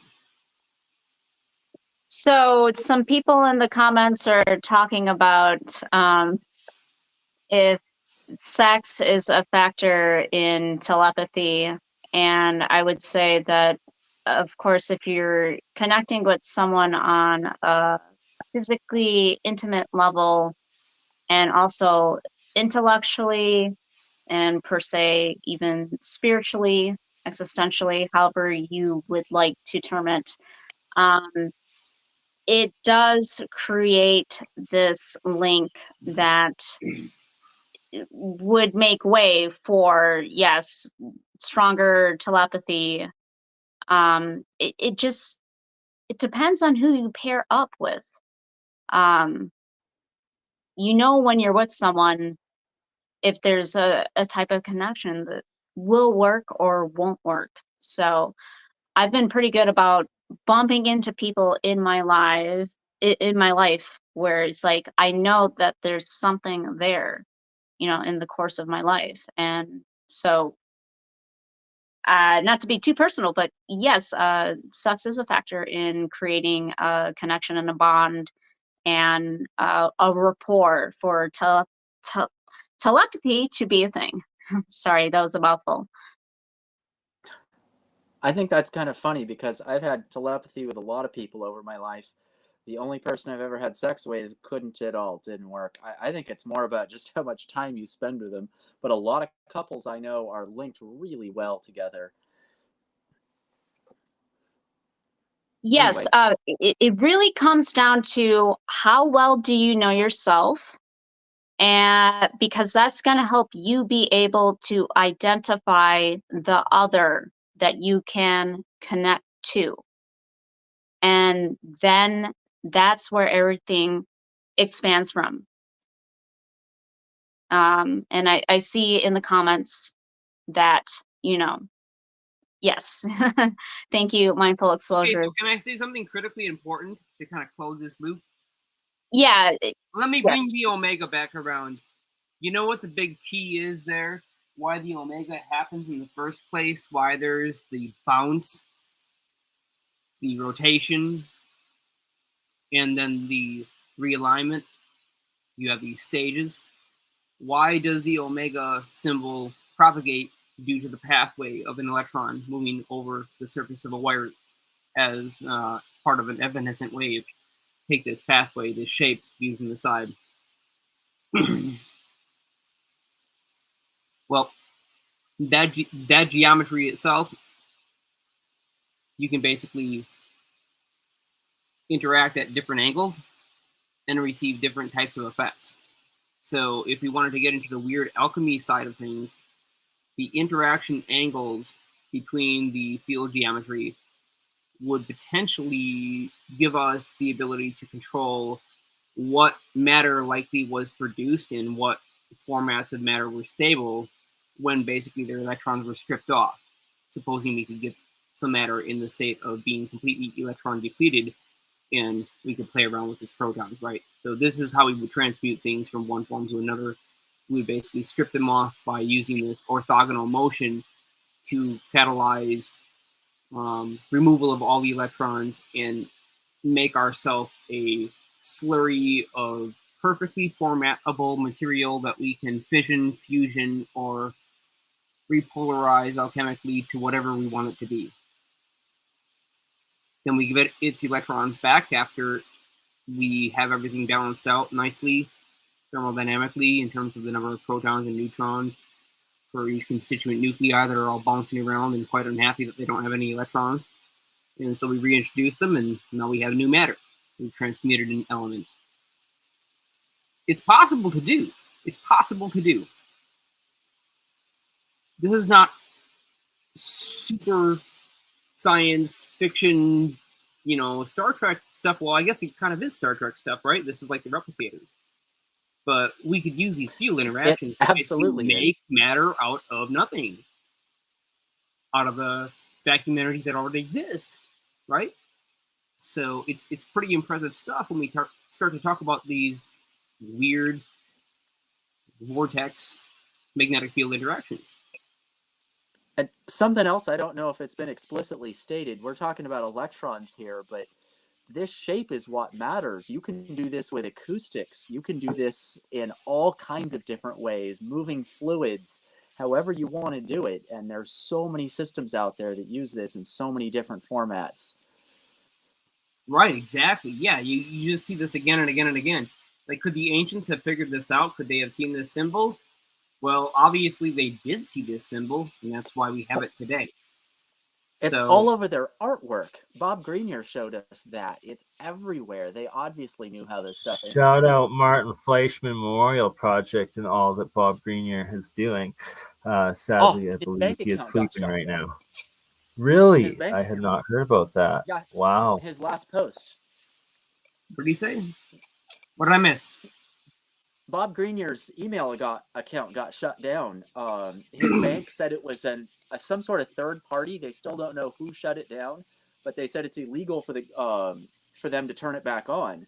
So his Martin Fleischmann Memorial Project account, I don't think his personal account, but one for his organization they shut it off. So somebody didn't like what he was doing. Wow. I suspect it's because he was making internal combustion engines burn clean with oxygen out, which gets rid of the whole global warming scenario. So I imagine somebody was unhappy at him. Yeah. That also goes to over efficiency. Sorry, Liminal, to cut you off, but to finish what Space Case is talking about, when it creates that extra oxygen in the exhaust, it creates over efficiency because that reaction, you can feed the exhaust back into the combustion, and now you're feeding more fuel, extra created fuel, back into the hydrogen combustion, and getting this over efficiency / over unity from just getting that oxygen back into it. Right. So this little coil here, I don't know if you can see this, is made up of tiny little coils. So it's a center conductor with wire wound around it. I know this is 2 different size wires, which it should be the same size.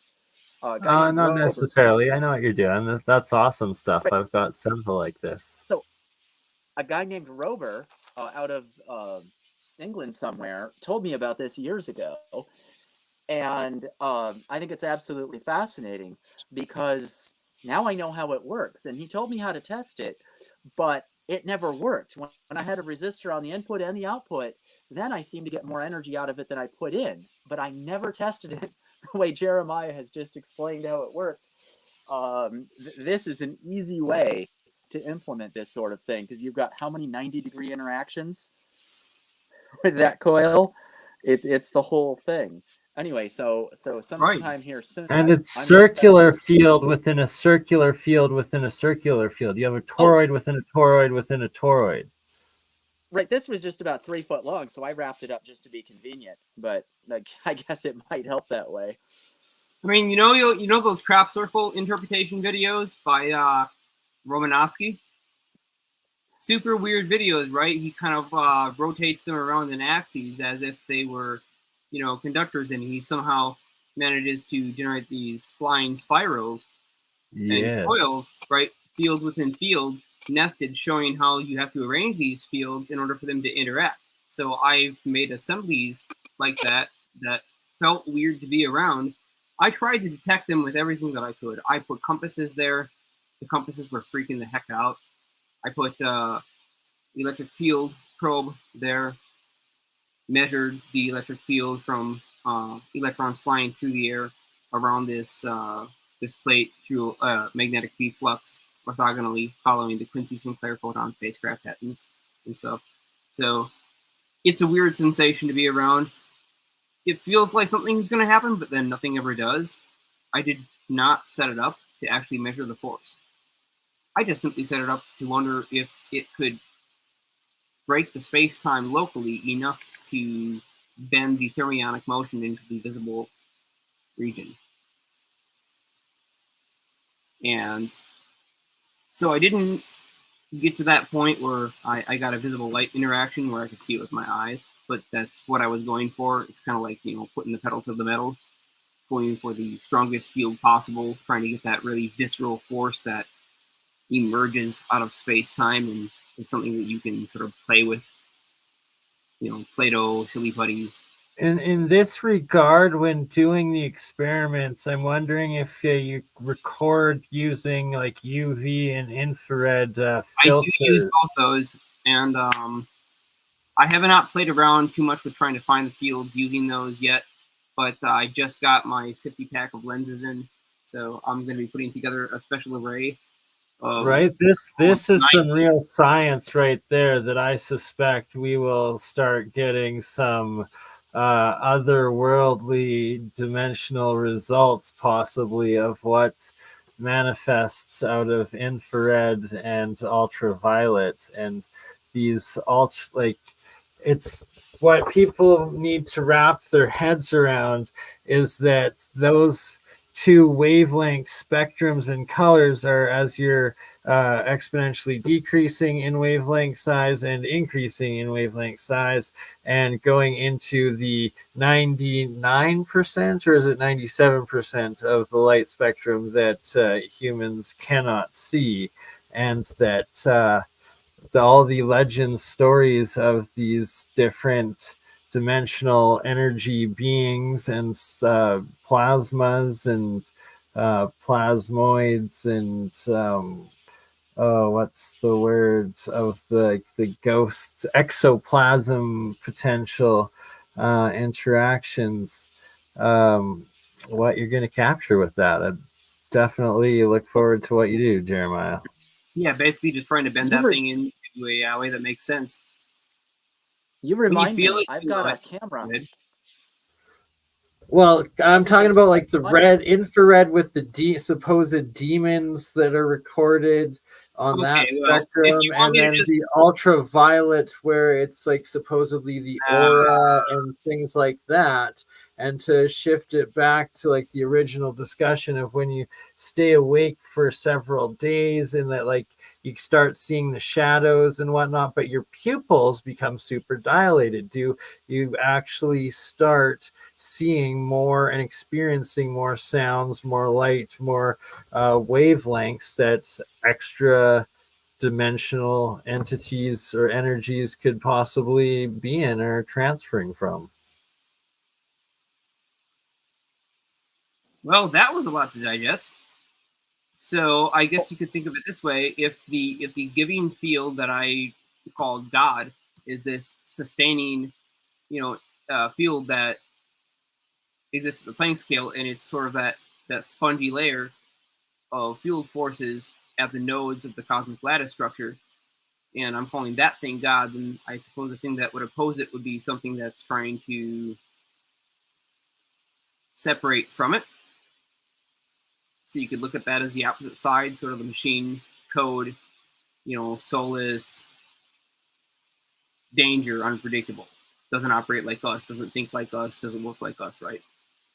So on the opposite side of the spectrum, you've got this other very different type of motion and force interaction. And it could be that sort of like when you have that ohm symbol, you have your omega path motion from the electron that you started with from the wire that was on your left, and it was moving away from you. Well, that interacted with the electron that started from your left that was moving towards you on the other wire. And so there was a mirror force on the opposite side. And I guess you can consider that sort of like the opposite side of what this maintaining force is, which is this is the correction force. This thing has to exist so that the physical volume of space-time is always in equilibrium to keep the conservation of energy and the conservation of momentum constant, and to basically maintain velocity of light.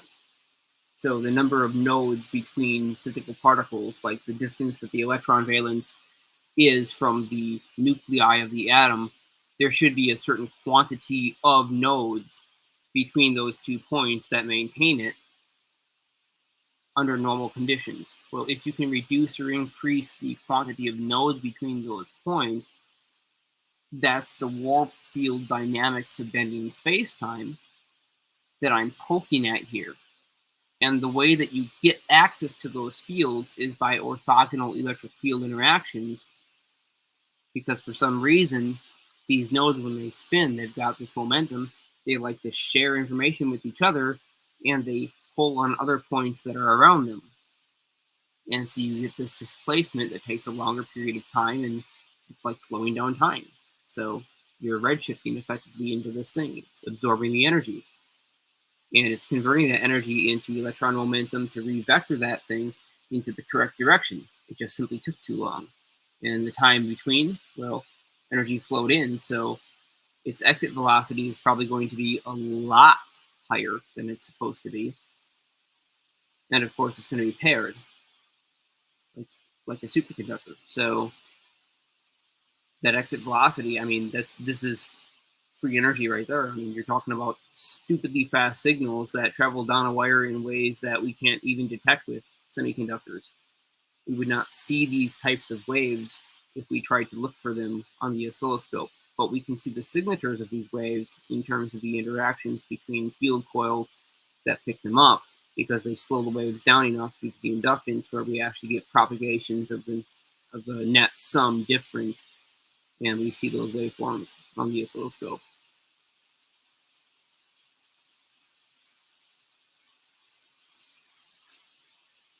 Did I totally confuse everybody? I'm sorry.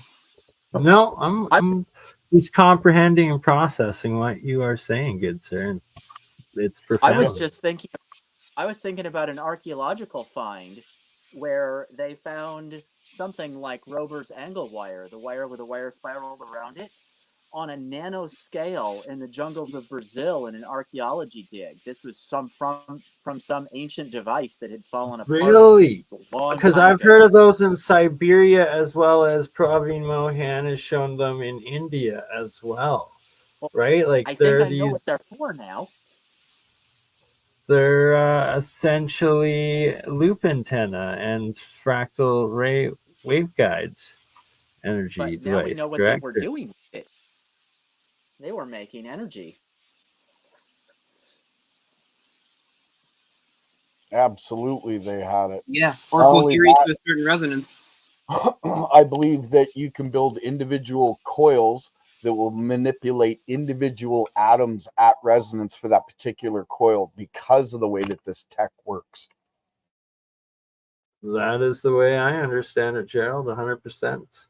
And the more you guys discover and make these breakthroughs and stuff, the more I'm like, F my life. Keshi's technology seems to be more and more legit with the Magrav coils and everything that he teaches with his electromagnetic gravitational triple solenoid Magrav coil systems. But yeah, anyways, back to what y'all were saying. So who's going to write this up into a fantastic, easy to read 2-page paper that will make everyone get it? AI. Let's I used to write papers. that. I probably will write a paper about this if I can prove it, because now that I have this vision in my head, of course, the crazy guy who sees it in his mind has to be the same guy that does the experiments. Who else am I going to try to instruct on this? Well, everybody if I can, right? But I think this is fundamental. I think we can all see it. But of course, I'm going to try a bunch of stuff and see if we can prove this out to be true. And with this directive in mind, it could give us complete control over gravitation, over inertia, over time, as far as it's perceived from the outside frame of reference.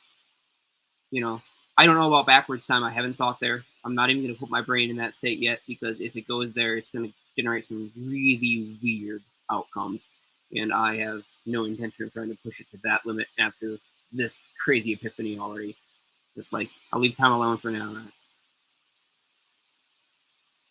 But there's a Can lot we of get maybe a little bit more on the red shift, blue shift, and like how when time slows down, essentially it's like frame by frame by frame, like 8mm film essentially, and then when like time speeds up, it like just melds into like nothing almost, like it's Not for the person that's at the center of the frame of reference. Okay, yeah. and I Then, can describe then there's something nothing. that speaks to that. I can describe something that speaks to that, Bernie. And this is what I experienced. I got my face up close to this thing. I knew that it was a stupid idea. These magnets moving at, what was it, probably close to like, 40 miles an hour. Got my eye real close to it. If one had blown, of course, it would have destroyed my vision forever. But no safety glasses, right? And I felt, this is going to be hard to describe. I was trying to look at the position of the magnet that I was holding. I got, like, I just couldn't tell where I was holding it. It suddenly seemed very strange and difficult to locate it in three-dimensional space. I thought I knew where it was, but in my hands as I was holding this magnet, it just felt like it was shifting on its own, and it was really hard to locate it. So I put my face really close to it, thinking that I must be losing my mind. Maybe my senses on my arm aren't working right. And when I stuck my face close to it, it was like shuddering, like an effect of, like a shutter effect. Little black strobe blank areas between looking at this thing, and it was super hard to focus on. It was almost a little bit blurry when I got my face close to it. And it was a strange phenomena. For a moment, I thought I smelled ozone. And I'm not absolutely sure if I did, but it would certainly go right in concert with this, because that evanescent wave could have easily ionized gases on the outside. And I don't doubt that, craft would utilize the same phenomena, this spin wave effect, to ionize gases surrounding the craft in atmospheric conditions. So, but it seems generating it is not all that hard. We just need to have this cross-field interaction, and we need to force a lot of momentum through it so that we can maximize the possibility of electrons taking this little pathway and producing these field geometries in free space where, it's like a hyperspace geometry. It's little loops within a single unit of space at the Planck scale. if we can get them to do that, then we can add more energy to that space, and we can physically modulate the rate flow of time. And we've got our warp drive right there. So I think we can do it with conventional conductors, but using cross-field interactions with conventional conductors is kind of like, you know, it's one way to do it. It's what we can do right now with stuff that we have. Optimally, we would use cross-field interactions between things on a much smaller scale, like graphene and graphite. We would utilize the energy exchange and the shape that the electron makes when it's jumping from one plane to another plane along different axes, and extract that negative resistance function out of that system and use it to power our devices, basically, where these would be sort of, you know, self-sustaining systems. The more you draw from them, the more they generate. I think we can do it. I think we can do it with stuff that we have today. We can do it with stuff like carbon nanotube fiber used in making automotive bodies for race cars and, you know, expensive vehicles.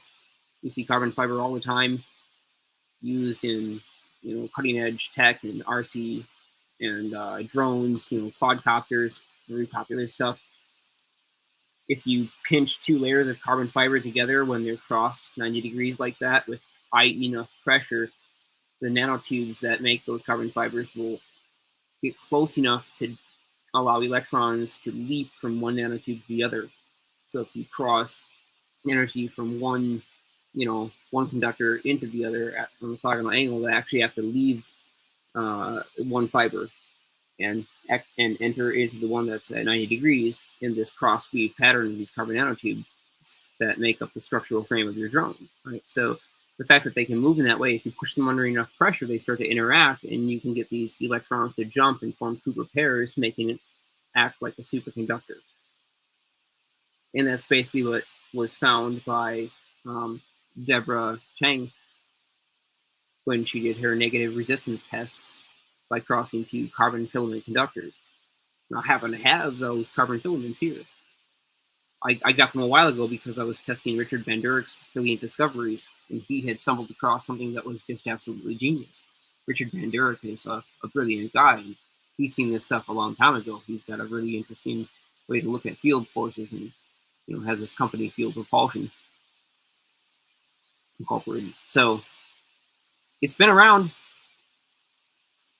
I guess I don't know if anybody's ever tried to tie it all together like this, like in the way that I'm doing, but again, this could all be speculative. It could be wrong. It is the theory of everything, and it is scientific method to test to see what works and what doesn't. And so far, everything that's been discussed and what you've shown today, it has been correct. And I've, from the beginning, have been needing to tie in Walter Russell's diagrams, teachings, and his writing of the law of one, and his atomic geometries and periodic table, vortex-based periodic table, and someone shared his the PDF in the live chat. I think it was Danico.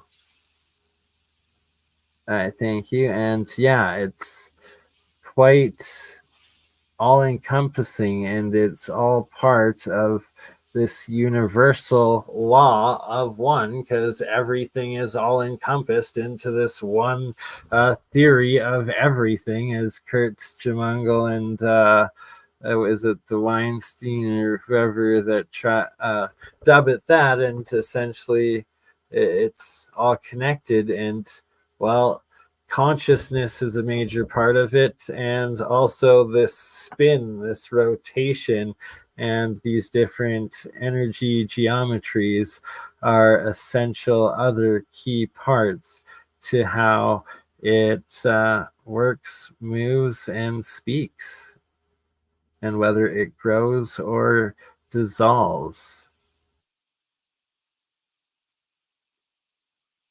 It's an interesting way to view the universe. An interesting way to view you know, fields and forces and interactions between particles. It's definitely not conventional. I don't think that it actually is in violation of any of the known physical laws. I just do think that it gives us a better understanding of how those physical laws come to take place and may actually allow us to update them, upgrade them, or reformat them to be compatible with a motion that makes actual sense to us. And the reason why it should make sense to us, the reason why it seems like it's intuitive, and a lot of people may have just understood intuitively the stuff that we talked about today, is because I think that our brains operate on the exact same electrodynamics, and so it seems like that should be the easiest, lowest energy entropic state to notice these types of things. And when we see it, we just identify it as, oh yeah, that's what I'm doing too. You know, that's life. You know, that's like the animating force that I identify as myself. But oh, here it is. It's making the rest of the universe also work. This thing that allows me to think is also making the universe run. So, wow, it's like the conscious force, right? People have called it God. There is a God, in my opinion. There absolutely is, and it's this, and this maintaining force is a structure that's so perfect and so absolute and so forgiving and so malleable that underlies everything. It's something that we can realistically connect with, work with at the many scales of above and below. So that's kind of how I'm seeing it in terms of this perspective. And of course, we're going to do experiments to try and check if this is actually the case, but it seems like God is in the fields, to me, anyways. The universe of form I would is a agree. universe of integration, disintegration, and reintegration.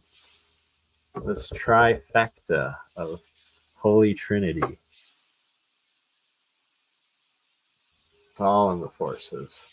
Yeah, I mean, there's so many ways to interpret it. I mean, lessons learned, lots of different perspectives. It seems to be, that there's a lot more we can unravel here and apply to technology. Nobody thought that you could pull religious text and make technology out of it, but hey, maybe you can. Maybe there are certain encoded things there. I'm not personally looking there. I'm just going to go with whatever entered my head today and caused this call to happen and caused this stream to happen. And I'm just going to run with that and see how much I can test it and try to prove it out in the lab. Because if I can't prove it, then, well, what does it matter? So this was an interesting, entertaining show about a guy who seen a weird phenomena and misinterpreted it. That's what this show could be. It's just some guy who misinterpreted something that he experienced while testing or doing experiments in the lab. I Bernie, think you're Other onto than the fact something, that though. all Hey, Bernie, that picture at the top with that wave, right at the beginning of the paper. Go right to the top. Or not that far up. Down a little bit. It shows like a half a wave where it's.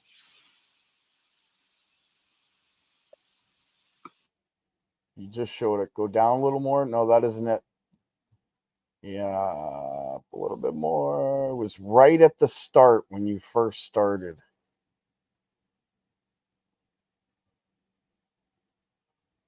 Darn it. My point was right there. You see that induction, zero conduction?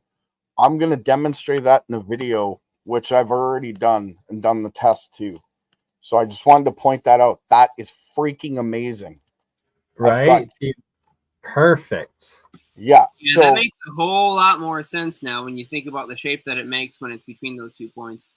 yep, keep that in mind because the demonstration that the experiment that I've come up with and that you're going to see probably in the next video or so, you're going to see that very same curve and a spin. So The induction / flux curve, right? absolutely. So, so gee, do I get the prize now? Get the prize. Shit, dude, you got the golden eagle, man. Bro, you've been like taking the Yep. trophy every time. Like, what are you talking You know what? about? Everything that you There's a prize? Have I ever won? I don't know. we get to Well, live no, in the man. world we create, our prize. Those Well, are the best yeah, words I'll Space second that Space for Zero sure. has ever said. What? It's Word all that we syncing up. It's all create. coming together. A million if you read dreams. the comments, Jeremiah, I've been commenting to everybody how nail on the head you've been and how everything that you're describing is absolutely dead on, and that in the very near future, you're going to see experiments that prove everything you said today. Well, Bold statement. Yep. Gerald saying it. That's Everybody my that came take. into my life just happened to pop up. They came out of nowhere, like you.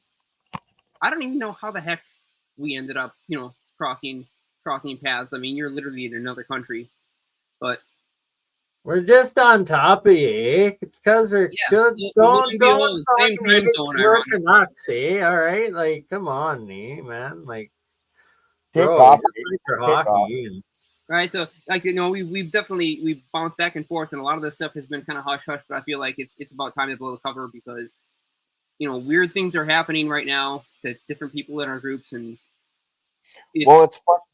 Sorry. Yeah, it's about time. It's about time to, I think, start throwing these ideas out there. Like this is what I got to work with. This is the perspective that I'm going with. If this perspective helps somebody else, and they want to say, play the game of imagining what it would be like if their world looked the way that my world looked as I describe it, and they wanted to put that in their mind for a day and just kind of play around with the concept, what might they find?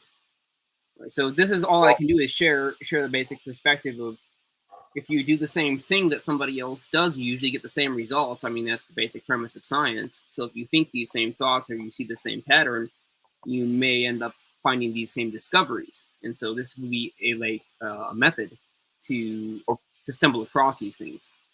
Okay, well, I can say this, Jeremiah.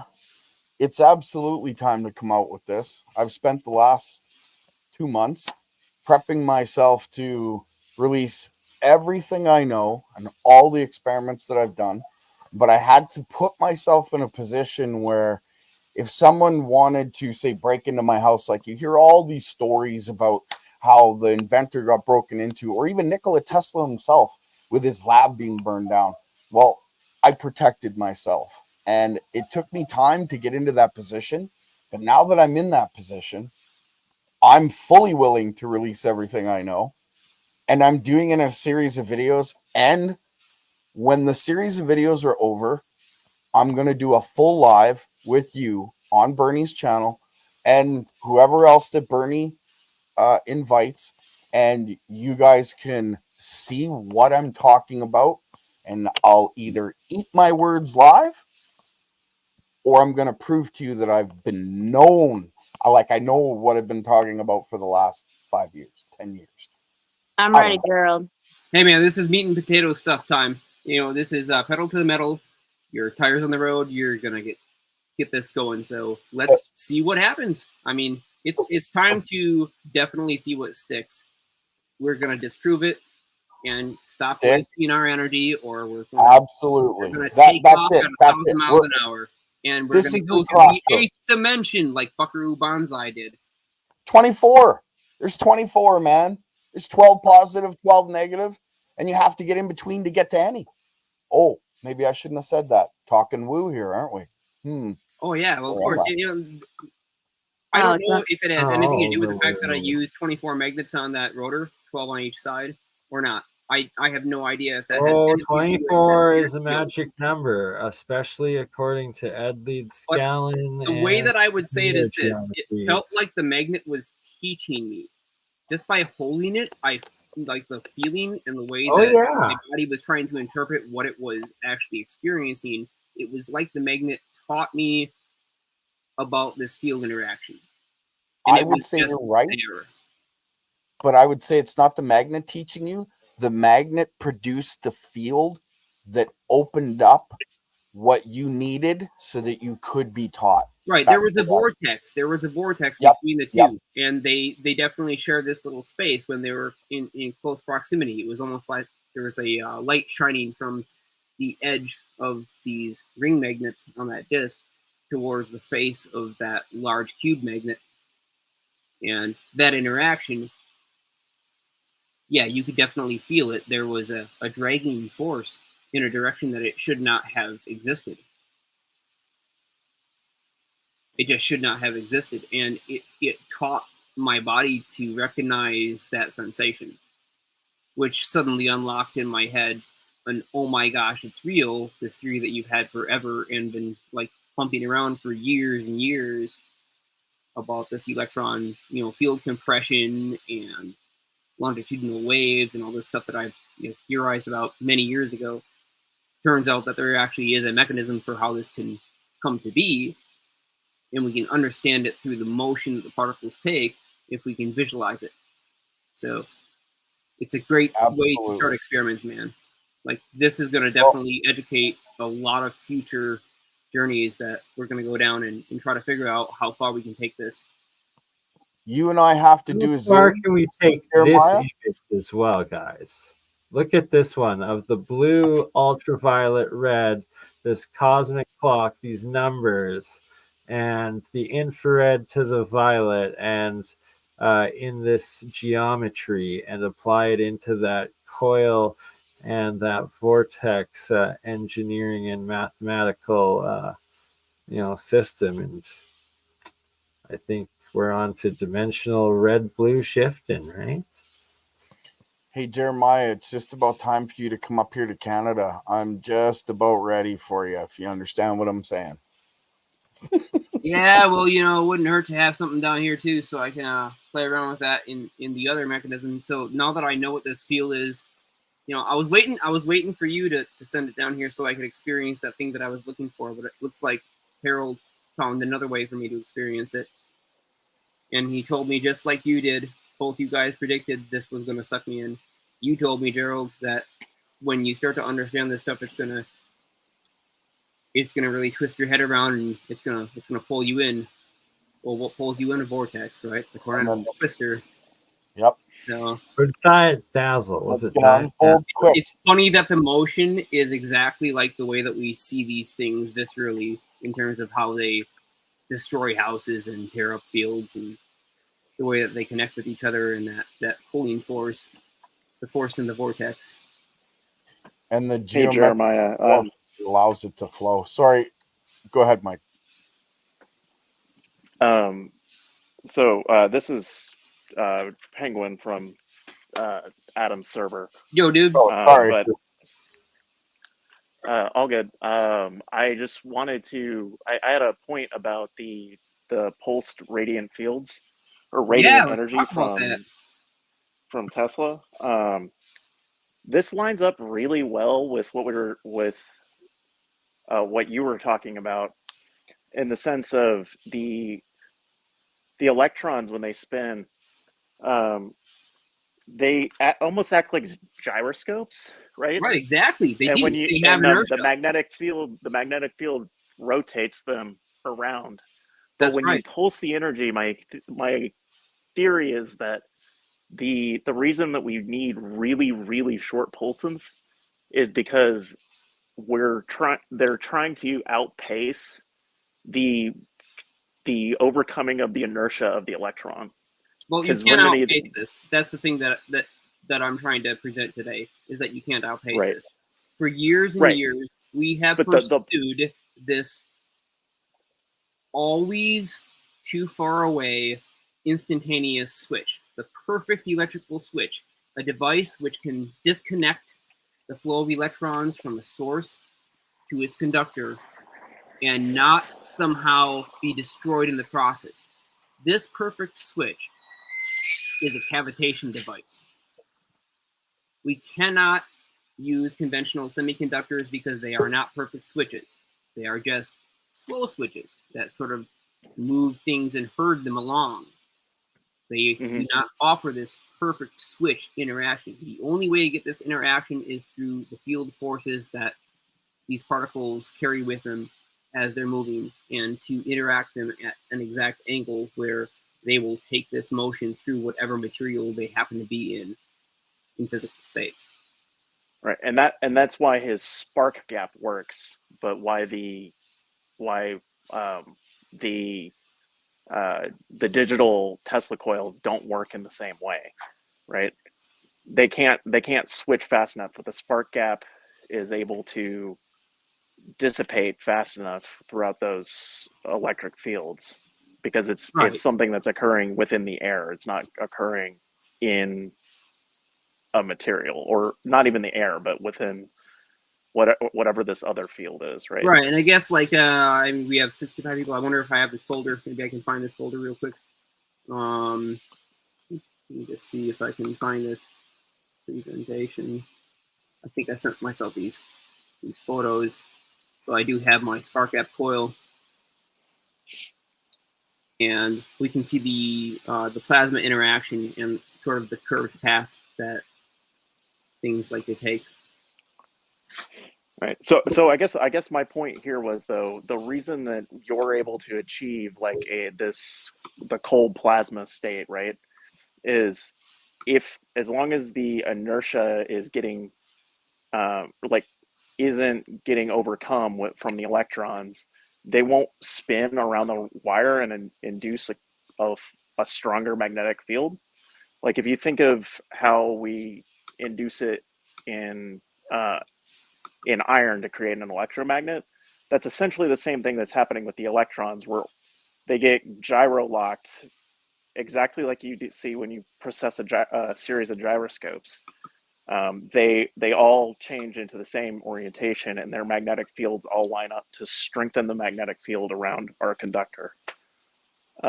So if we can, the pulses will basically allow these electrons to stay in their disoriented state, and the magnetic field's weaker, which I think lines up with what you were saying about we need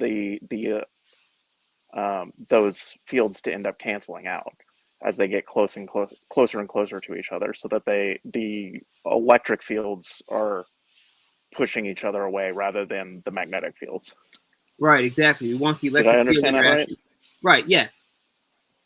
That's pretty. Yeah, you understood that right. So the electric field interaction is the one that we want to really do work with here. This electric field interaction is something that's going to give us extra energy out of the system because it has to take a longer path length. Simple as that. It just simply takes a longer path length. While you guys are talking, I did an experiment. It's very simple. You guys kind of enlightened me to connect the dots here, and I'll present my theory later. But I did buy an hourglass, and I do have a 1.4 Tesla neodymium magnets, and I recently figured that I made the link with gravito-electromagnetism and electromagnetism. So magnetism is the same thing. So I induce that magnetism is the same thing as time dilation. So I just put my hourglass on my neodymium magnet, and I measure a 5-second difference when I put the hourglass on the table, standard table. I see a 5-second shift right there. So is it me? Am I crazy, or can anybody repeat that experiment? Maybe magnetism is just time dilation, man. You know, I thought that I could detect the effect with stopwatches. I tried placing stopwatches around this apparatus. I got them about as close as I possibly could. The one that I was using as my check. When I finally settled the experiment after I had felt the drag forces occurring, I could not measure any time distortion with the stopwatch clock crystal in this region, which is something that I was specifically looking for between the two different stopwatches over a 10-minute period. And I just let it sit there and run. But the weird thing is, when I let this machine sit there and run, you know, the speed went up and down. You know, you could hear it producing this sort of ohm sound. You know, it was like resonating in the background. And it's producing like these like a tritone sort of sound, just a little offset.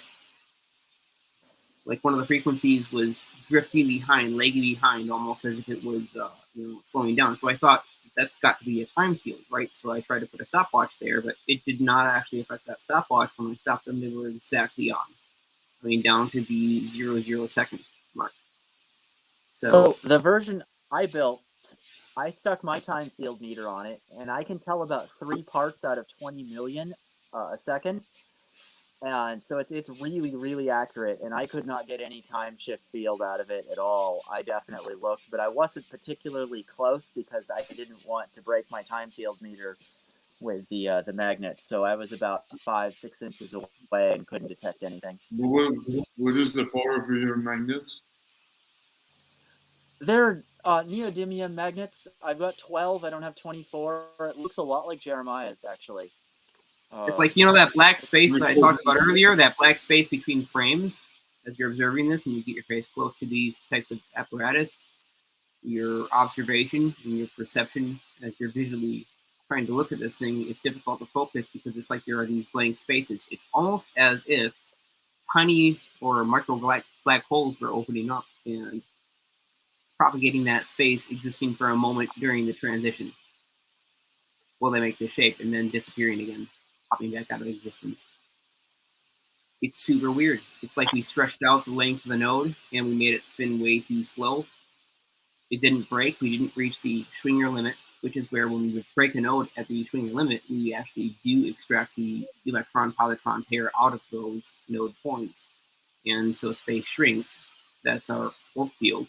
When space contracts, because we are basically removing nodes out of the cosmic lattice by generating matter with photon interactions, electromagnetic wave interactions, making real matter. That real matter generation takes its energy out of the cosmic lattice space, and so you have this negative energy region where the antimatter was produced. And 180 degrees to the direction of the positron is an electron that slings out from these two photons crossing the same field path length being stimulated at a high enough energy level. We know what the energy level is. It's 511 mega electron volts for the separation energy of both particles, so a total of 1022 kilo electron volts to separate the particle-antiparticle pair, the electron and positron in these nodes. But they're everywhere, and there are so many of them, and their bubbles are maintained. If you rip them out, you've got warp drive, because you can reassemble them at the back end of your ship and reinflate space, so they become part of the lattice structure again when they chase each other. There's your warp drive, and you can move it like a fluid, down a beam. Just send your positrons down like a positron beam to the back of the ship. You reintegrate them with the electrons that are being stripped away at the back of the ship. There you have your positive energy bowl. It's going to push you forward. And in the front, you're ripping them out of space-time in front of you. It's going to suck you forward. You have a positive mass chasing a negative mass. And you've got warp drive, effectively, because you're tearing apart the physical structure of space-time itself, separating the particle pairs.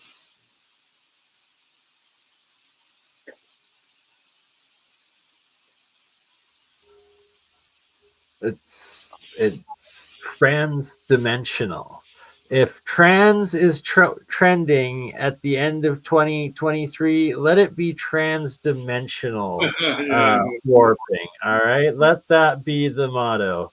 Tranny warping time dimensions. BurnEye said it, so let's do it. Like, I've got to probably. Thank you for reminding me about the infrared and the ultraviolet. I've got a camera that I bought from Cleveland Paranormal that lets me see ultraviolet and infrared. It's a pretty neat camera, and I didn't even think to point it at these experiments, but I'm certainly going to now. Yeah, brother, that is key, and why we have these discussions and share ideas, and also, oh goodness. So there was this guy on LinkedIn the other day. He was posting videos, and I stumbled across one. He was taking super up-close shots of some video footage around a device that he thought might be producing this type of field interaction phenomenon, and noticed that the CCD was picking up flashes between red and blue, like there was a fluctuation going on there, and it couldn't be explained easily by electronic noise from the sequencers. So the CCD was picking up this sort of, fluctuating field motion when you zoomed into a specific, sensor pixel that was just paging between red and blue. It was red and blue shifting, oscillation. And he thought that he was able to capture this with a regular video camera just by simply using video editing software and zooming into it. And I've seen this effect, this artifact type of effect before on videos that I've shot around certain devices. Sometimes it's a little click and you see it shift a couple of frames, or like there's this weird angled stripe across the the screen of what you're videotaping. But these are like field distortion lines. They're red shifting and blue shifting. It's the T field that I think we could maybe pick up with cameras, and this guy on LinkedIn figured it out. Like how he had maybe observed these things with actual like conventional cameras, maybe even cell phone cameras. Who knows? You could probably do it with a cell phone camera. I wouldn't doubt it. We would just have to have a software that would look at the pixel data and the color format and measure the general photon distribution to see if they were, Could that also essentially make the mass spectrometer or mass spectrometry measurements as well with it, or no? Oh, I imagine you could probably use it for something like that. Yeah.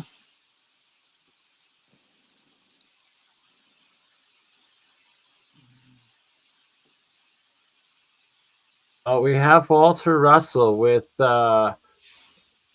motion and inertia, sphere of electric domination, sphere of magnetic domination, and I figured this would relate just a wee bit to what we were talking about. Is there a WhatsApp group for this group, or maybe we would like to share my the experiment I'm keep doing since an hour ago?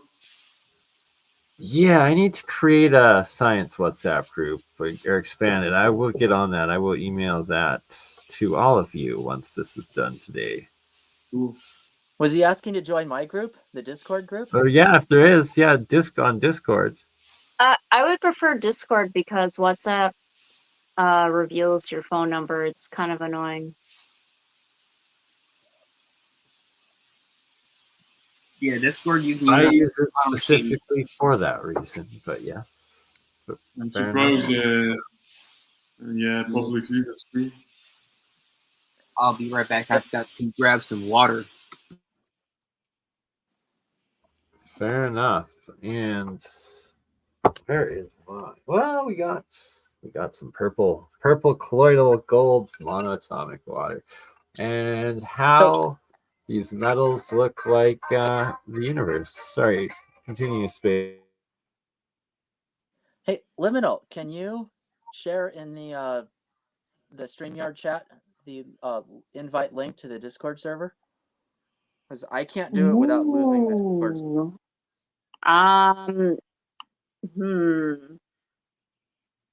I can try. StreamYard is a little weird on the phone. I don't want to accidentally back out. Oh, but no, I think I think I can access. I think I can access the other app and get the invite link and then drop it into the comments. That's what you're asking, right? Yeah, because I know I sure can't do it. I'm on an Apple tablet. It'll lose it. Just give me a second. Thank you. Okay, my phone won't do it at all. No worries. I've got messed up hardware. Yeah, I'm in Discord right now. I just need to find your server. I'll figure it out. No worries, buddy. I got you. Oh. What happened to what? Go ahead, Phil. No, I was wondering. I've got a presentation I made on APEC last week. Maybe I can present it right now. It's pretty short, maybe 10 minutes. I want to show a pretty cool video right after.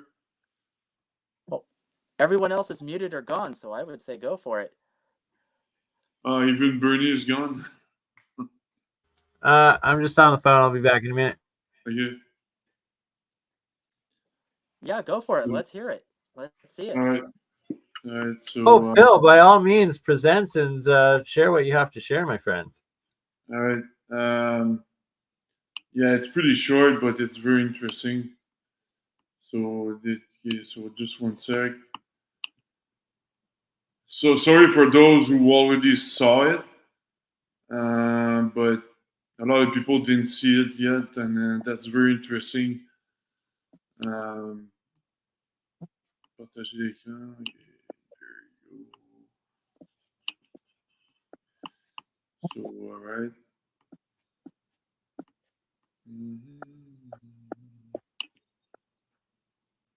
I got some security setting here.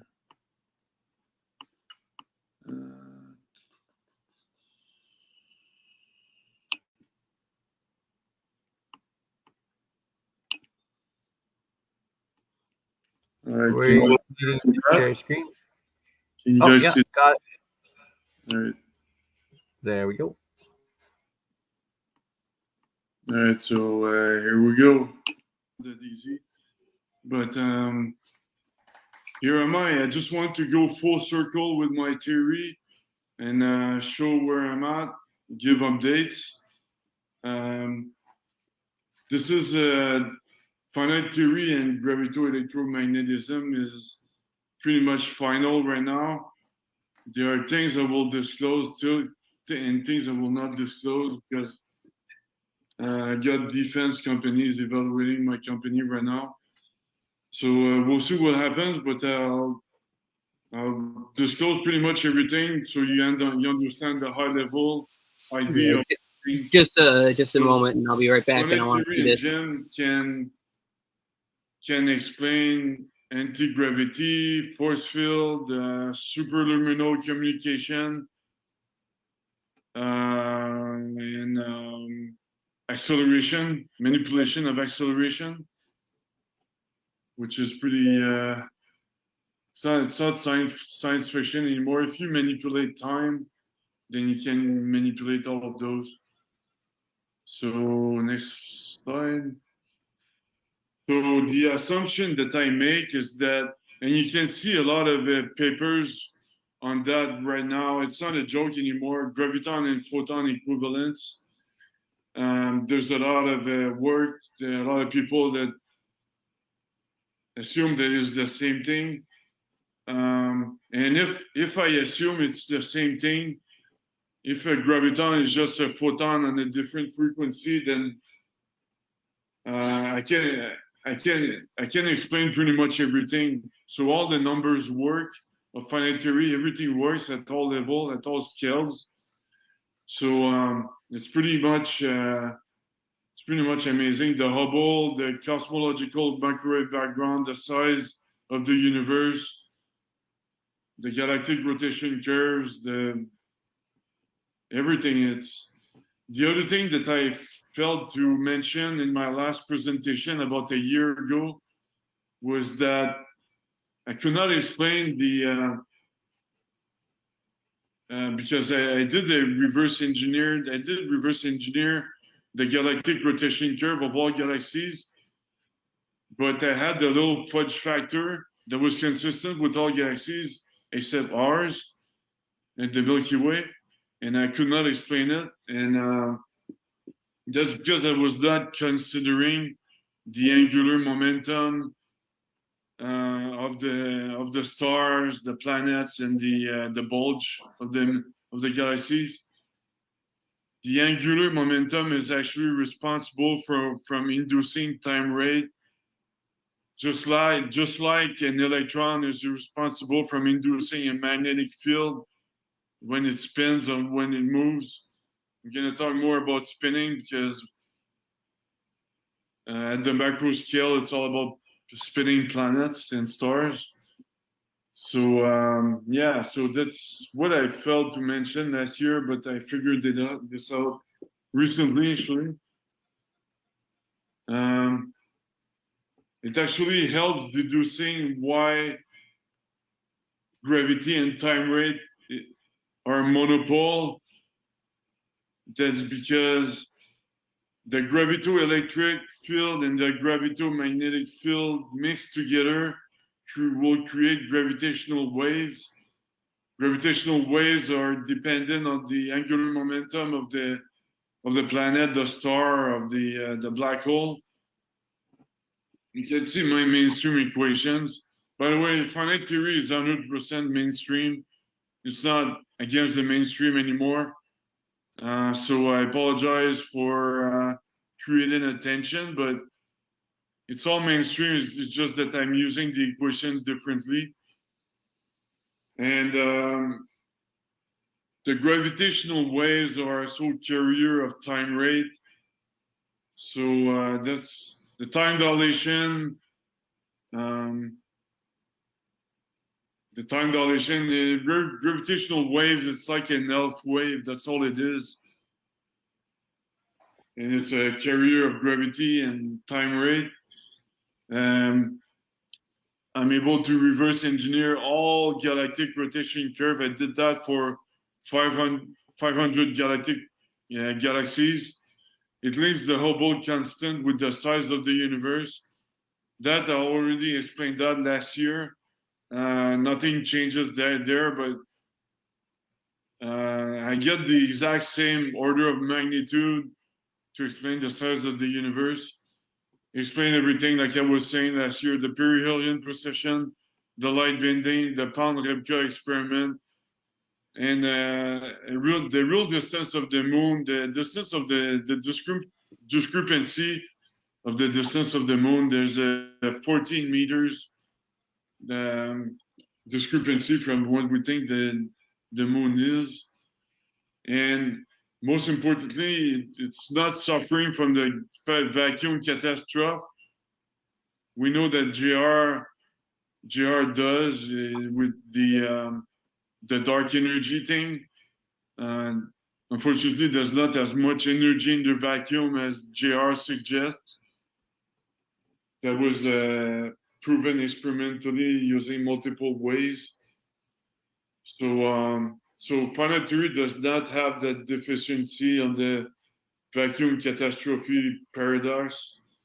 And it does not imply there's no paradox or no grandpa paradox implied or all that stuff. So that's what it implies. I wrote a software for that, but I did reverse engineer 500 galaxies rotation curves using my theory, and I get the exact same rotation curve, the exact same curve. The equation is very simple. I'll show it's in my paper. I'll show you at the end. I'll show the link at the end. And it's very simple. I can explain all galactic rotation curves. The same with the Milky Way. So there's it's not a big mystery anymore. And like I was explaining again last year, this is the distance. This is the actual size of the universe. This is the distance from the universal core, like I was saying last year. The visible universe, it's like a bubble universe that has a certain velocity that moves within a greater universe. And it has the distance. What we see is actually multiple universes. And the distance we are from that is 1.3 times 10 to the 26 meters, which the exact same order of magnitude as what the mainstream predicts. So there's no change there, but I'm using completely different way. And the fun part here, the gravito-electromagnetic permeability. Using the Biot-Savart equations and the fact that the relation with the speed of an electric field that induces a magnetic field. Yeah, there we go. See, now we're getting into some interesting exactly stuff. the same the speed of that field. magnetic permeability using the Biot-Savart and the mainstream, which is. So this is the important part here, right? This is where we're going to get our warp drives out of it. By the speed of light squared. There's a 6 pi discrepancy there, but that I'll have to investigate, but I get the exact same order of magnitude as the magnetic, the mainstream gravitomagnetic permeability. So, there's no change there. There's nothing new there. The difference with my theory and the mainstream is that I get also a relative gravito-electromagnetic permeability caused by the cosmological microwave background. If I add the cosmological microwave background radiation, which is the microwave, or 10 times 10 to the 11 hertz, then we're gonna get a relative gravito-electromagnetic permeability. So that explains why I get a shift in gravity with my MHD vortex experiment. That explains why Sergio also does get a shift in gravity with his Mercury vortex. So that explains everything. That was the missing piece of the puzzle right there. There was a missing relative gravito-electromagnetic permeability, and I'm also able to predict not only anti-gravity or weight alleviation, but I'm also able to predict the force field using ELF waves, the superluminal communication, and most importantly, the energy teleportation. So you can convert back and forth the energy, so you can supply a vehicle on demand, on the fly.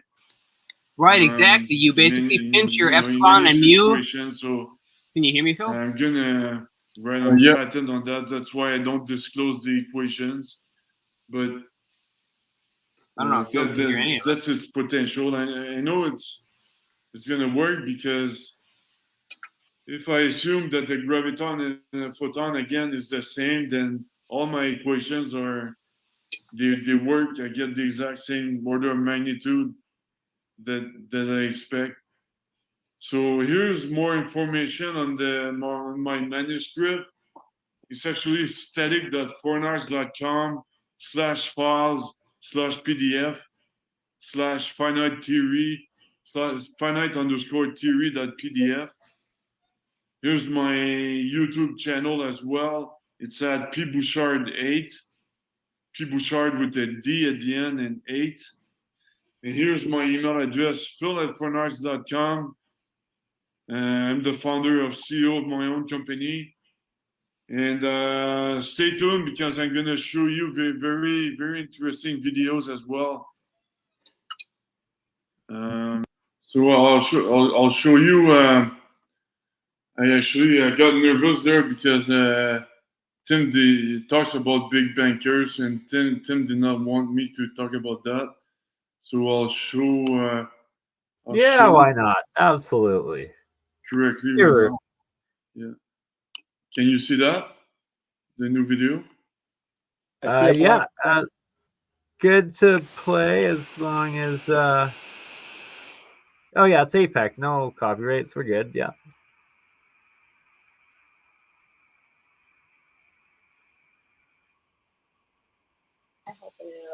Man, we got a lot of engagement tonight, didn't we, guys? A lot of people want to hear about this kind of stuff. I guess people's brains are churning over these ideas, thinking whether or not they may be crazy or they could actually be right. Coming from a guy that's not a physicist or a mathematician, right? But I do physics experiments, and I would like now it's about implementation. It's definitely a real mind-twirling kind of stream, because here we are, we have these strange phenomena, and I think we should be talking about these things and try to unify them into this one field function. If we can do that, then we can explain John Hutchinson stuff, we can explain the Philadelphia experiment legend stuff. I mean, we can get into all kinds of weird territories here, but this type of tech does not work in a conventional way. It works quite orthogonally to the way that we think. And we can learn to think this other way. We just have to realize that it's there. And it's like finding God. Yeah, and but yeah, I just want to show Paul Yakov that we never really heard about him, but he did exactly what I wanted to do. And then my next step is either work with Mike from Faraday Lab, or just use a circular saw, put it on a balance, and make it spin. I'm expecting to see 100 grams weight shift, and yeah, it's very simple. I mean, anything that spins will create a weight shift. I also talked to some guy on the internet he's stressing the maximum RPM of my materials. I sent him an email. He seems to be interested to test anti-gravity. So I'll connect on the Discord channel right there, and I'll let you guys know more about my status. Amazing, Bill. That's so much going on, and so many circles being fully completed and like coming together. And when you have multiple circles, you get a full volume of a sphere, and then you get multiple spheres, and well, those are full fields, and you can do all sorts of well, you can see God in the fields, I guess. Yeah. We've all experienced it in one way or another.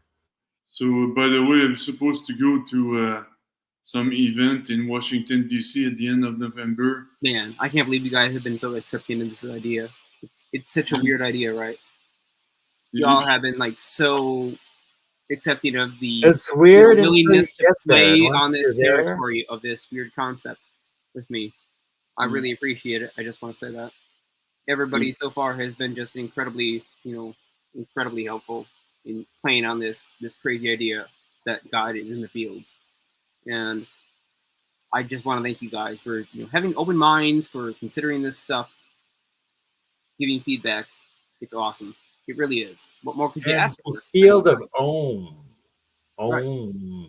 I mean, it's other people. The secret of all of this is other people.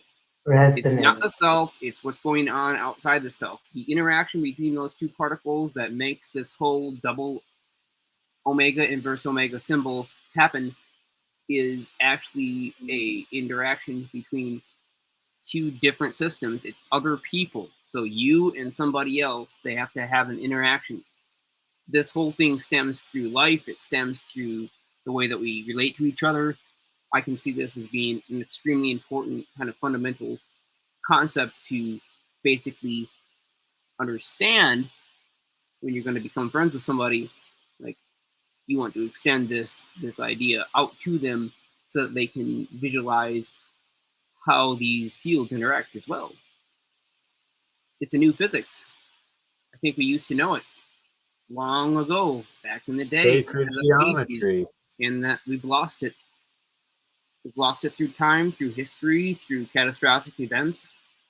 I think we've lost our connection to this interaction, this field geometry, and I think it's right here, and that we can find it again and bring it back into the modern era through the internet, through things like StreamYard, through things like YouTube, Rumble. I think we can bring it back. Yeah, at the early 20th century, a lot of people had great ideas. People were extremely smart, but in the last century, things got commercialized somehow, and we lost track of fundamental physics. So I know what you're talking about, Jeremiah. We don't think like people used to think before, I think this train of thought is probably something that is a much older train of thought, something that many philosophers in the ages of old had probably gone through and, many times before struggled with and, discussed or debated. It's a very interesting philosophy. And, if we think about all the way back through science and history, what is science? And what is this process of learning how the universe works? We're trying to unravel the secrets of nature, the universe itself. We want to understand its geometry, the way it flows, the way it moves, the way it interacts.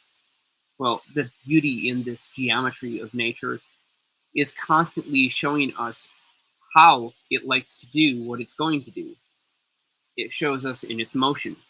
And the motion we can see in the form of a spline, which is a mapped pathway of a single point moving over time. And we would see that as the waveform on a oscilloscope display. It's just a single point. That's all you're ever seeing on a basic CRT oscilloscope display. It's just one point, but yet you see the shape.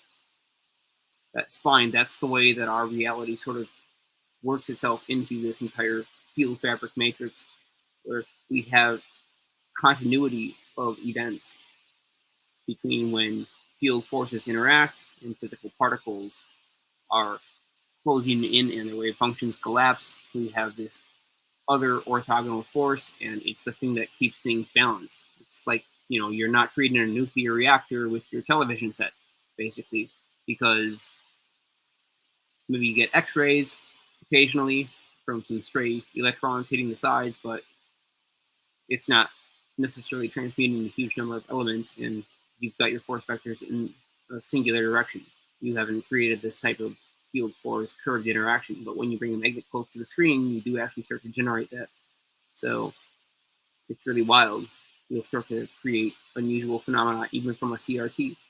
With a permanent magnet up against the screen, there will be a unbalanced force as a result of that interaction. So if you were to hang the entire TV on a pendulum and the magnet along with it, there theoretically should be a very small force interaction. And it should be composed of the relativistic difference in the velocity of the electrons inside the electron tube, the cathode ray tube, in this little TV set, and the electron velocity of the orbital valence shells of the electrons inside the permanent magnet that's being crammed up against the screen. There's a field force interaction, and it should generate a unidirectional force because an acceleration potential has been applied, and relativity tells us that the way those particles experience time is going to slightly shift. Hence, the Lorentz transform, why I say this theory does not step on previous theories, it simply allows us to understand them better.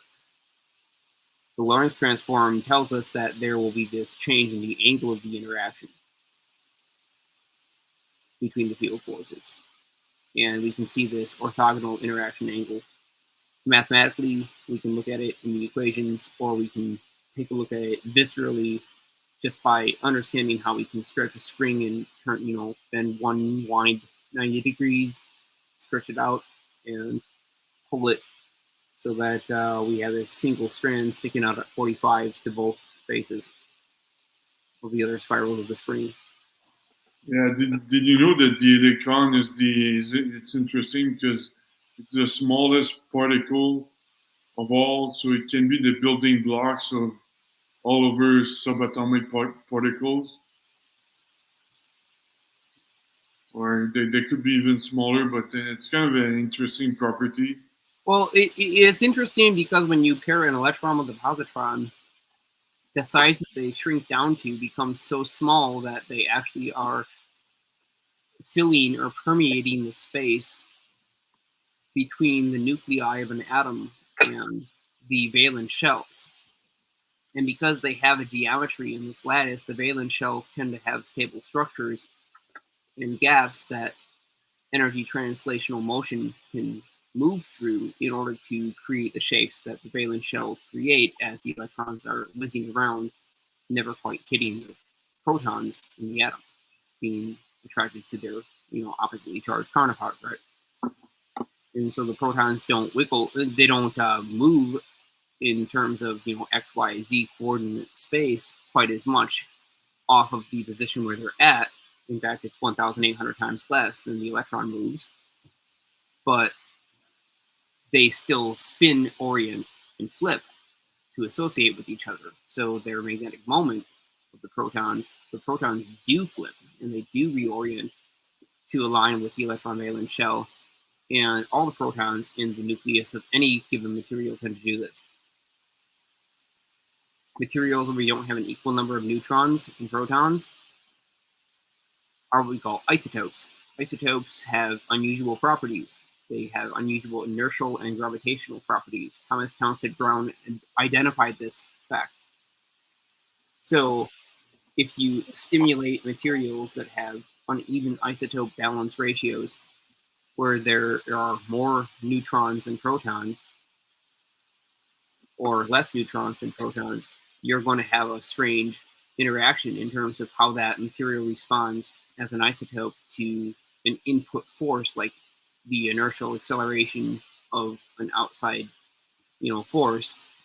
So you pack a bunch of this isotope into a little BB-sized sphere, and you try to accelerate it. Well, the amount of force that you'll have to apply to it based on what you calculated when you stuck it on the scale and weigh that it weighs exactly 1.0000 grams, well, the amount of force that it takes to accelerate it to the same velocity is going to be a lot less if it happens to have this odd spin isotope ratio where it doesn't have enough neutrons. So if it's like in a neutron, then there's less mass, it's going to respond more easily. You have this field interaction where now this thing is going to inertially respond differently. And so if you can simulate it along that pathway, along that axis, and extract the extra energy out of the difference, you basically have a propulsion device or a field force generator.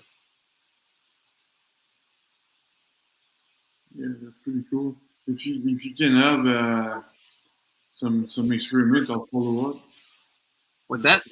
If you can have a basic experiment, I'll follow up on that. Oh yeah, we're going to do a bunch of experiments following this up. I have a whole list of experiments running through my mind right now that I have every intention of running, and I'm going to find out where this thing is. I want to understand what this is. I want to see how far we can take it. We're going to do experiments to figure it out, but I think that this is that, that unobtainium type of weird interaction that we've been looking for. It might just be the thing that our community needed in order to put these technologies together. So I could be wrong on that, but if it turns out... No, it is the God field. It is the field of God. The if it turns out to be that we may actually have solved this whole thing, the world is about to get a whole lot brighter. Oh yeah, definitely. For sure. Who's building the lab? What's that? I said, who's building the lab? Oh, we've got to figure out what we actually want to build first. Like, just because this principle exists does not mean that we have the experiments totally laid out. It's not like an exact formula. It's not like somebody's already spent the time to write down the instruction manual for how we're going to execute experiments and exactly what materials we need. Now we have to take this idea. But that's not. But that's what I'm saying. Like, you need a lab to be able to figure it out, right? Oh, we do. I'm just joking, but I have an apartment lab, and I'm doing incredible work in it, and simple things. Oh, I believe it. I'm sorry. That led me to, I'm not discrediting. Very fantastic places, and it just kind of makes sense in my head, at least. So, I also have a decent lab. I can build about whatever I want. I think a fair number of us do. Yeah, a lot of us have labs. If it's your bedroom or your garage or whatever, you got a lab. Like, go play. Right. Play around with this stuff. Go do it. Yeah, we need more It's experimentalists. Fun. It's super fun. I'd like to see a couple of you get together with that lab concept. Just saying. Like to see I live in the middle of California. Half these people are in Canada. We're scattered around the world. It's a lot of excuses. We're starting with the Meta Lab and the Real Science Lab, and we're bringing all our backyard apartment science labs together into one epic lab right here, and it's called Bernie's Alchemy Lab. All right. He said it. Yeah, man.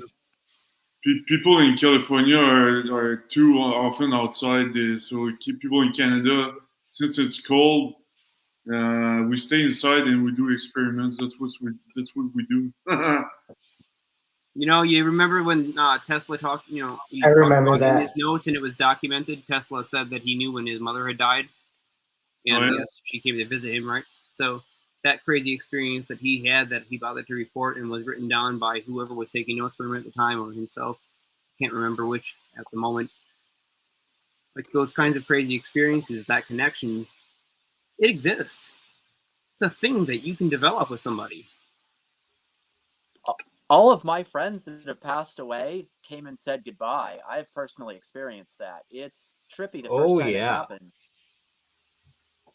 Oh yeah, this ghostly, otherworldly experience and reality and realm is beyond like factual existence, and once you experience it, you fully comprehend the eternalness and vastness of the soul and life, energy, and spirit. And Yeah. yeah, my own grandfather came to my mom on the day he died, and he'd been estranged from her for over 70 years. And my mom, her entire life, stated that she would know the day that he died because he would come to her in a dream. And sure enough, it happened. And then she filed the paperwork with the government, got to find out all his things. We found out he had a second family where I have 3 more aunts with the exact same 3 names that my mom's original sisters and my aunts all are. It's just so crazy. But anyways, yeah, that's my Jerry Springer ghostly story experience on that. Back to you, Space Case. I can't top that one. My stepdad died, and I hadn't thought about him in years. And I was in college writing a paper, and I wrote it all about him on the day he died. Because that was the least connection one I've had. Most of them they come and actually visit, but it's one of those things, like Jeremiah said, of this stuff. Once you see it, experience it, it sucks you in, because I mean nobody's going to tell me you can't mess with That's time. what 'Cause I've Harold got a said, machine. man. Harold is the guy Right. that said that. It's absolutely true, and it's because once you've experienced it, the naysayers can tell you it didn't happen, but you know what? They're not right, and you know it, and there's nothing they can say that will convince you you didn't see what you saw or felt what you felt. Like they're real stuff. You watch time tick off randomly on a clock, you know something weird's going on. Somebody tells me my experiment was wrong. Well, that's an interesting thing. When I tried mechanical and digital and all kinds of things and verified it, that's nobody's going to convince me I didn't see that. And it sucked me in for 20 years trying to reproduce the darn thing. I was trying to reproduce my experiment and failed. That was frustrating. And now I think we're finally back to figuring out how it worked in the first place. Yeah, using permanent magnets, the scale on which it happens is so small and up close against the physical material of the magnet and within the physical structure of the magnet to make that shape and that symbol, that when it happens, we can't detect it from an outside reference frame. So we can't detect permanent magnets' T-field shift and interaction using a stopwatch or using a clock. But different types of things like large field interactions such as Bremsstrahlung radiation will produce these macroscopic effects on a very wide area. And you can put physical objects like, say, a person in these fields that are large enough to encompass the entire thing. And now you could potentially measure them and map them out and use them as long as you're just simply using electrons as your field source. You know, you want to get this cross field interaction of the electric field between electrons as they're taking a spiral or vertical path from one place to another, and they have to cross at 90 degrees. You get a bunch of those interactions, you're going to screw with the rate flow of time. It's going to compress that matrix. It's going to wrap it up and really disturb it.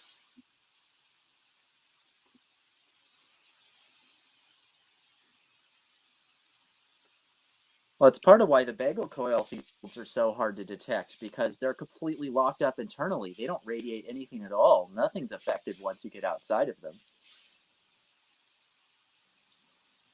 A lot Right, of there's that an stuff's already information nature. horizon, a boundary layer, like it's an independent system almost. Yes.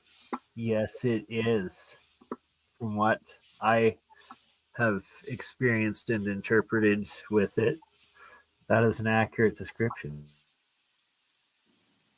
It's super strange the way that they act.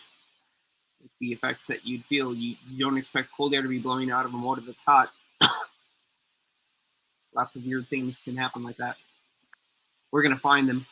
I think we understand why they happen now. We're going to take this theory to the nth degree and see how far it can bring us. But if it's right, then we've unlocked this field fabric secret of the universe, and it's going to be a really bright future. We have energy accessible now, if it's true.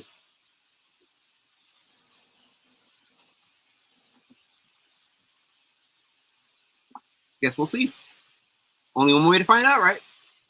Gotta try it. The thing is, what you figured out already matches all the experiments that have already been done.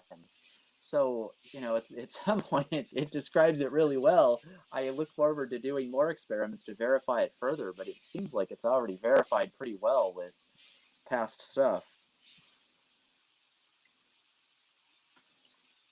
It was like flying into the edge of a black hole and looking at that curved lattice background sort of totally warp around your field of vision, like in that, geez, what's that movie? Interstellar. They have a fantastic black hole simulation scene, right? So it's kind of like that boundary layer. Things don't work quite right. You get to cheat the universe a little bit and do some extra stuff that you couldn't otherwise do. Interact with forces through space and time that wouldn't otherwise interact, or you wouldn't think they would, but turns out they're linked way back then. If you wanted to understand the Tesseract in Interstellar, there it is. Got us in the fields. It's this interaction force that makes sure that everything is completely uniform and even in balance through all of space and time. It will neutralize it out. It will balance it. It will, through entropy, through the natural process of physics, bring everything to equilibrium in a way that it can continuously self-oscillate. It's the only way that it can be done. It naturally does this. We see it doing it all the time, and I think that when we understand how to tap into that machinery, that will work with this principle, that we can actually access that energy. We can power everything that we want to power. We can do what we want to do. We can make the forces we want to make and the matter that we want to create. It sounds like a sci-fi future that I want part of, personally. I agree. I don't even necessarily want to develop it. I just want to live in the world that's created by it. And not very many other people are doing it, so I better, we better. Nobody else is going to do it. I just hope I can afford to build it. And maybe like I'm wrong. Maybe I'm wrong. I could be totally wrong, right? That thought has to be there, right? I have to have that thought because that thought keeps me on the straight and narrow. Right, but if you're wrong, I'm going back to MagVid because I mean that seems like it works. But it's just what a pain in the butt to build. This seems way easier to test. This is not going to be a challenge. It's a whole model that can emerge a great many things. We'll see where it goes. Yep, it's just a matter of implementation. Interesting idea, right? It matches everything so well, and the thing that blows me away is I wasn't expecting Rober's angle wire to be. Oh, it's too dark in here for me to show again. Anyway, that would turn out to be something that was so absolutely fantastic. He didn't know how to use it, but he certainly knew how to build it. And anyway, even the results I got where it looked like it made extra energy when I had loads on both sides of it because the electrons are flowing at the same time, just like you described. And then I tried it the other way and I got nothing out of it. Now I know how to set the thing up. Like a lot of stuff I've already built. Now I know how to make it actually work right. Relative frames of reference. relative because frame of the reference. big thing we were missing is some model of how it might all work, and I hope it's right because that would mean we actually succeed. But if it's not, well then, I mean, it's like the whole Discord group we've got and everyone else. It's we're not trying to peer review anything. We're at the cutting edge of trying to figure out how it works. And if we find a wrong path, well then we'll go find another one. Yeah, we're And really after 10 dipping or our 20 toes of deep them, in this one. right? Because And after 10 or it's a 20 heck of an paths, we're adventure. gonna find it. Right? It's like if you ask rich people how many businesses they started before they got rich, usually it's like 5, 15 of them, 20. They just keep doing it till they find one that works. Apply the same thing to science and you're going to win. Yeah, you know, Keep that's taking. a damn good point. And I think that's exactly what we've done here. Yep. Just keep trying. And I mean, how many ideas have we had that didn't work out? Quite a few. And we'll just keep trying till we get it. Hundreds. I've tried hundreds of things. Yeah. Oh my God. I spent 20 years building stuff and getting no results. That was frustrating. And then I met everyone else and things moved a lot faster because we can all work together with this. It's fantastic. And I it's just like, hope the internet stays... instead of like, you know, going into my little hidey hole and thinking, you know, oh, I have a secret, I figured something out. Oh, look at this interaction that I seen in my head. I'm gonna keep this to myself, right? Like, no, just tell everybody. See if it makes sense to other people. Other people is the secret to expanding the universe. Like, let's all add the energy in trying to solve these problems. That's my perspective. That's how I approached it. So it's awesome that we have a community where we can do this, right? Like through YouTube and through Rumble and through StreamYard and through all these other formats. Like we actually get this community where, and even Discord, right? We get this community we've created to share these thoughts, these ideas, and perspectives with each other, so that we can try to unravel the secrets of the universe and genuinely create a better outcome for the future of mankind. And I really do think that we're on the right path. Oh, it feels like we're on the right path. And, you know, so many people try to predict the future. Turns out to be way easier just to create the one you want. Oh, yeah, definitely. Especially if you know what you want. I know what I want. I want that flying sky castle, right? That city that can get off the ground when the earth is not happy and the ground is shaking and the waves are flying. Like we just need to be able to get people off the ground and keep them there for long enough where this thing can kind of settle out and then come back and rehabitate.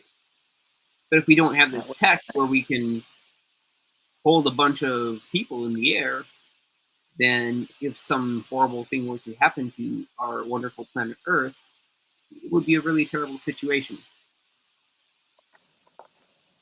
It does appear as if the Earth has gone through a bunch of catastrophes and then come back from it. How many people are on YouTube now? I can't even check. We need this, though. I mean, I think that these kinds of things, they come around. It's almost like, you know, something else is here to kind of boost us along, give us a bump in the right direction as a species. Us humans, we have all kinds of strange senses and perceptions and sensations. I mean, it's a very confusing experience to be a human being. Well, I mean, part of the function of the brain is to keep time straight. And one of the things I've been trying to do and got reasonably good at is trying to see through time. And it turns out it's not very hard. You just have to make sure the reality you're trying to make is more consistent than the one you're trying to get away from, and reality shifts, which is a really weird thing, but it works so well. And I taught a bunch of people how to do it. I've done it a bunch of times myself. It works every time. That I taught make a living on it. It's not like it's some weird statistical anomaly. You can absolutely hack this reality, and it's amazing what's possible. And like with all the physics stuff I like, the shaman stuff is probably just as powerful.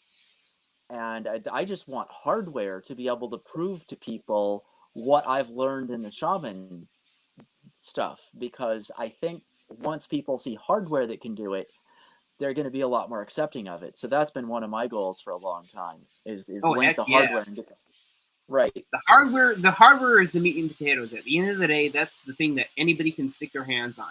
Anybody can walk up to a piece of hardware that works, instantly does what it does. You push the button, you get the unusual force, something weird happens. Push button, receive unusual effect.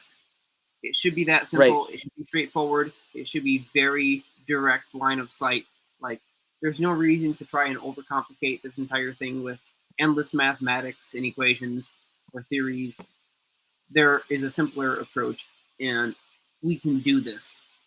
We can do this in our own minds, because I think we are, due to the very nature, the fabric of what we are made of, we have this inherently embedded into our psyche that we can easily compute this type of interaction and do something more with the world in our life than we have done previously up to that point of realization.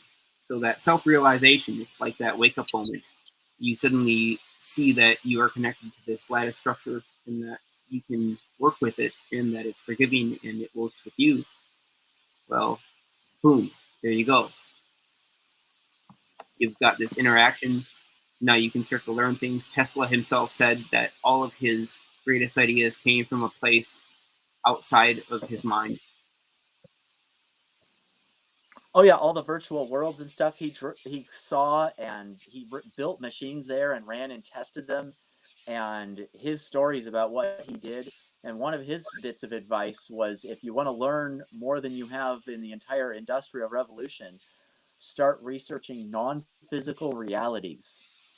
That's an interesting thing to tell people to do. Yeah, and talking with Tesla in that meditative space was a really interesting experience. It is what it is. Like, it could have been just purely my brain trying to create a fictional scenario for me to believe that was so visceral that it felt like I was actually talking to the man himself. But whatever it was, a device came out of it, new phenomena were discovered, and the unipolar output of a Tesla transmitter was finally realized. And I have videos to prove that I got a monopolar output from the end of a sine wave Tesla coil oscillator as the extra coil resonance. It was producing a DC charge. Right, getting a DC bias out of a magnetic coil after taking standard physics seems absolutely not possible, but I've seen it in front of me. I know it happens, and I know some people say it's in the math, but the physics I was taught says that shouldn't happen, and it's kind of funny that it absolutely can, and it is a real thing. Yep, it's this extra field. That field exists there. It's longitudinal.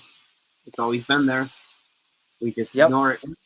We did not design our stuff around it, but it's right there. And if we do start to design our stuff around it, then we're going to have self-powering devices, and we won't have to charge our phones. Yep. I'm pretty excited about it, but I'm also getting kind of tired. Yeah, same here, man. Who's the mindful discourse person there? Who is that? Who are you? You're muted. Mindful exposures, maybe? Well, I can't read it. Text is so no, it says mindful discourse. The one at the bottom.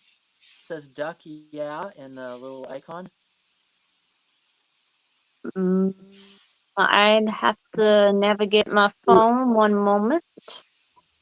And yes, this has been an epic 3 hours and 20. We could probably close it down. I feel like the things that have to get off the top of my head and into the public regime have been said and thoroughly gone over. I feel like I've covered them from the different angles and perspectives. Hopefully this was enough. I hope that it was understandable. It's a great foundation, a great start. Definitely. Yep. I think it's time to finish those parts for the 3M tape small scale replication so we can get that electrostatic force field. Let's do it. Yeah. Now we have to make it. Now we have to make it in the omega shape, which it probably wasn't far off the original and find the alpha and beta and make the omega. I have not solved the alpha yet. I've solved the epsilon and I've solved the omega, but I have not solved the alpha. That's Wow. the mystery that I So still have all not accessed yet. the alchemists, search for knowledge, answers, and the understanding of the universe never ends, right? Our ultimate enemy is only time, but time seems to be on our Time's our side, enemy. Time and is like our friend. exactly, and we must make it our more than our friend to be moldable and transcend the time. Yeah. The velocity of light is more complicated. It's a shape. It's not a number.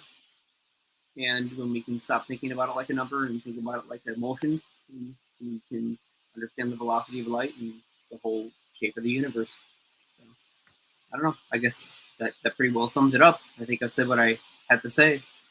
Hopefully this gets out to the right minds and people will think about it and mull over it and it wasn't too crazy and too out there. Well, now it's time to apply, right? Yep. Now we're gonna do experiments. Yeah. You already have with Harold's replication. There's I felt definitely something. I need to show it now on video. I need to show Right. a displacement field force that is actually utilizing this effect. right. So- So you've before- already built something and have experienced the effects. And there's one or two other experiments that you can move forward with. So, I mean, Just like we keep got like documenting and 3 on the back testing. burner. Yeah. More Yeah, than that, you feels like there's guys so many always have. directions to go in. There's so many ways to do this. We could approach it with field coils. We could approach it with permanent magnets. We could approach it with transmitter antennas in different shapes. There are so many different geometries and ways to approach this. But the thing is that we need to follow that structure right there that we're looking at. We need to follow that geometry, that pathway, that transit. If we can replicate that in terms of the large scale motion of a charged particle. We have the model in our minds now of how this motion is happening. Do you think that you can apply it in a tangible build? Like that's Yes, the yes, next I do. step. Oh, that's the coils, right? Gerald's coils. I think we can use cross fields of copper conductors. I think we can use sandwich carbon fibers together to produce this. Oh, also bismuth aluminum alloy into that are the moving in copper. one frame of reference and not moving in the other. There are many ways. Jeremiah, What I do you must think? stress, we have to have a bismuth aluminum copper alloy, and that is supposedly the key to the dielectric magnetism of these vortex coils. And that was knowledge was given to me from a retired Army intelligence tech research, I guess. You should consider fluorite crystals for that concept because they naturally go into that bismuth-like shape. The crystal is what's the technology called, or what do we call it? The chip, what they use for in radios and stuff for processors. You need to add antimony. You need to add thorium, and you need to add what's the other one? Silver. Did you say silver? But nano silver, and that reminds me that I have to book this interview and podcast with a fellow alchemist researcher that has created translucent and see-through silver, solid metal silver, and from solid silver to jelly clear silver, just like I have with aluminum. And before we go, can I get some of your more in-depth thoughts of what I have on screen with this hydrogen wave function, the ultraviolet to red to then white, and these geometries of the different electron wave functions of energy into and out of the hydrogen particle?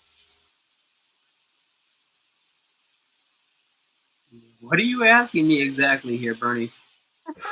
Is this also Wendy, you're the one that did not essentially understand this God question. code? Is the hydrogen wave function that we are looking at right here essentially one key part of the building blocks of the God code of the field forces? What is ultraviolet light?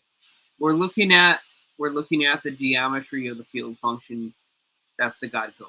Okay, so you're looking at the geometry of that field function. This is the distribution.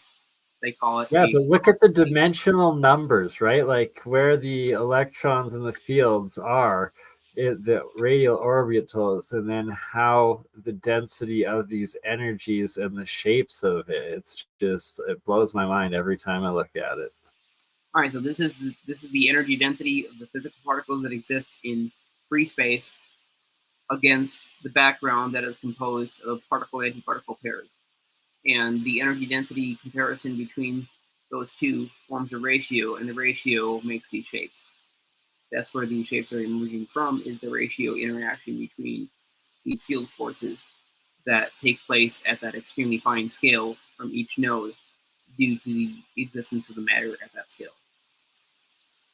Right, and so one main part that is really fascinating to me is like the purple, orange, or red, blue dimension, and then it seems almost always that the pure white higher energy is on a second and third plane or portion of how it's splitting and forming and separating, and that is the essentially our visible light spectrum of the ultraviolet to infrared compared to what is this pure white energy everything beam essentially could just there's what does a mantis shrimp truly see?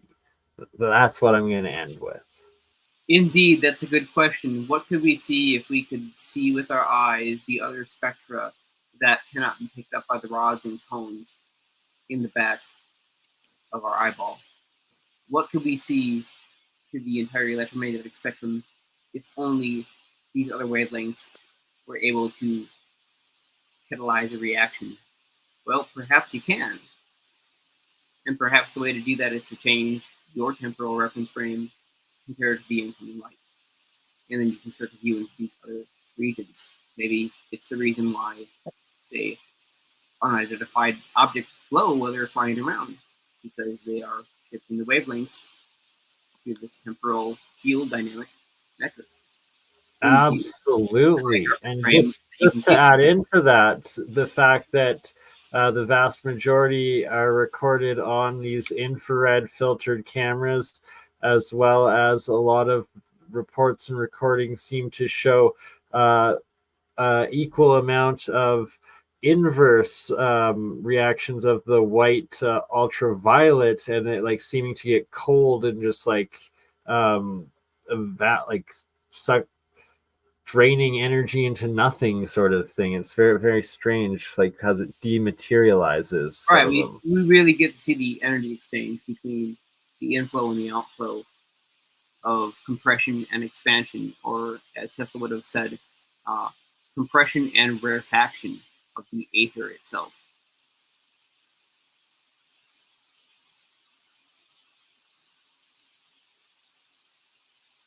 Rarefaction meaning to basically stretch it out.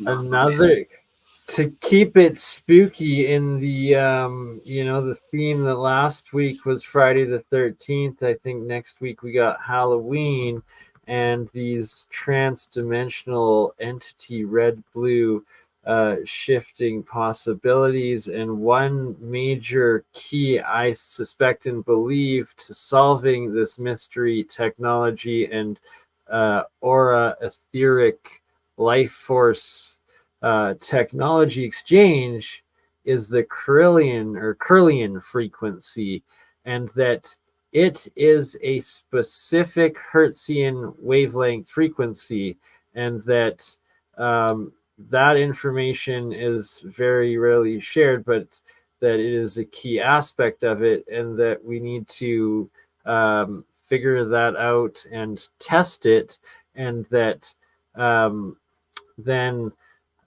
compare it or use it in regards to the spectrum of light wavelengths, and figure out where that is compared to our visual light spectrum. And if it's just outside of it, then that would explain a lot of people who report abilities and experiences of able to see auras. And I myself have seen them in several instances of my life, but the majority of the time during periods after I was like intentionally sleep deprived, or like to test this, or when I was sleep deprived from having to pull a couple all-nighters in a row to fulfill silk screening and business orders, sort of things, where I unintentionally get to that point. But point being that you start seeing and interacting with these other what seem to be dimensional energy, wavelight energies, and that this Carillion frequency, that if you have super dilated pupils, can you actually train yourself to like absorb them or process them, and witness them, and see them in I think it's possible. I've got ideas on this. Well, I can spell something specific out if somebody wants to know how they can gain a superpower with their vision, just by process of realization of a thought. There is a way. You can gain a superpower where you will be able to see things that other people cannot see. Okay, so if anybody out there listening has seen one of those little spectrum films, it's basically a bunch of parallel tubes or cylinders of glass sandwiched against a plastic film, and so this creates a sort of a lens. And in this arrangement, light waves will enter the higher refractive index of the glass strands along one axis, and they either can pass through or they can't. They either get blocked and absorbed in the glass, or they pass straight through and don't get absorbed based on the direction of the electric field and the magnetic field. They call this polarization of light. So it turns out that our eyes, we can actually see polarization with our eyes. It's a built-in function for human beings. But we don't normally notice these effects. So one day I was having a really unusual experience under a cocktail of different things, and I seen a white light source. And at the edge of the vision of this white light source, I was looking at it. It was a compact fluorescent bulb, 4 spirals of glass filled with mercury and a phosphorescent coating on the inside of the glass spiral, glowing there. And so I seen the bands of a yellow and a green and a blue and a pink and a sort of whitish region, and then a secondary band of the same color spectrum spread of your secondary colors. And I realized that my eyeball could actually see this at the very edge of where I looked at that light source. If I looked directly at it, there would be this sort of blurry area right around the light source, almost like it was oversaturated. Like, don't look at that, it's too bright, right? But you could see these other spectra because the lens in your eye will do something called, asymptotic divergence, or aphrematic,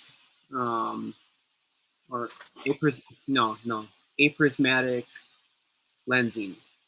Right. So you basically have the same thing that happens in a prism. You have in a prism, you send a white light beam in one axis, and it splits apart into all these other light beams. Well, your eye does that. The fluids that are inside your eye do that. And so if you look at a light source, they'll spread the spectrum out. And when you're looking at this bright light source, you can actually see the different spectra in that light, almost as if you have a built-in spectrometer in your eyeball. And so I realized that I could see this thing using the cones in my eye that are responsible for detecting colored photons of a certain wavelength. And I learned how to actually use my eyes as a spectrometer to identify different wavelengths of spectral sources of, say, ionized gases or burning substances or whatever thing was generating light. And it's something that anybody can do. So once I talked to people about this and they understood what they were looking at, they seen this sort of like little area, this boundary layer, like a halo around some very bright object. They learned how to do this too, and they could also see the spectrum using their eyeballs, that fluid that fills their eyes to focus the light.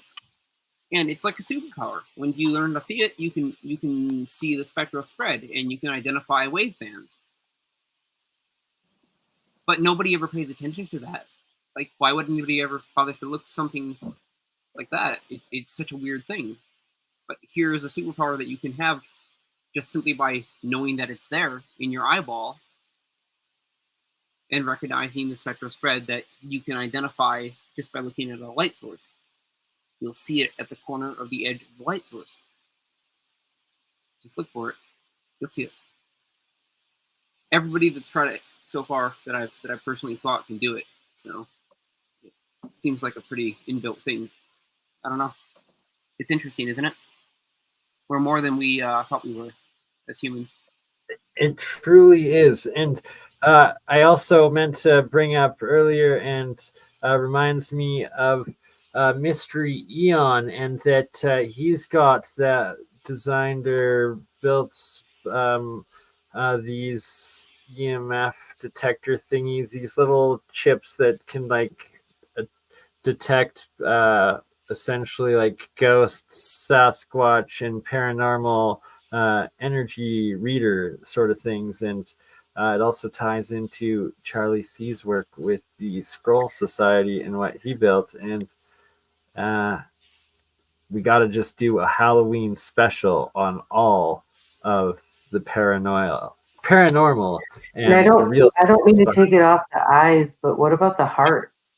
What about the concept of that actually the heart receives the electromagnetic sensation prior to the even like the eyes seeing and then the brain interpreting?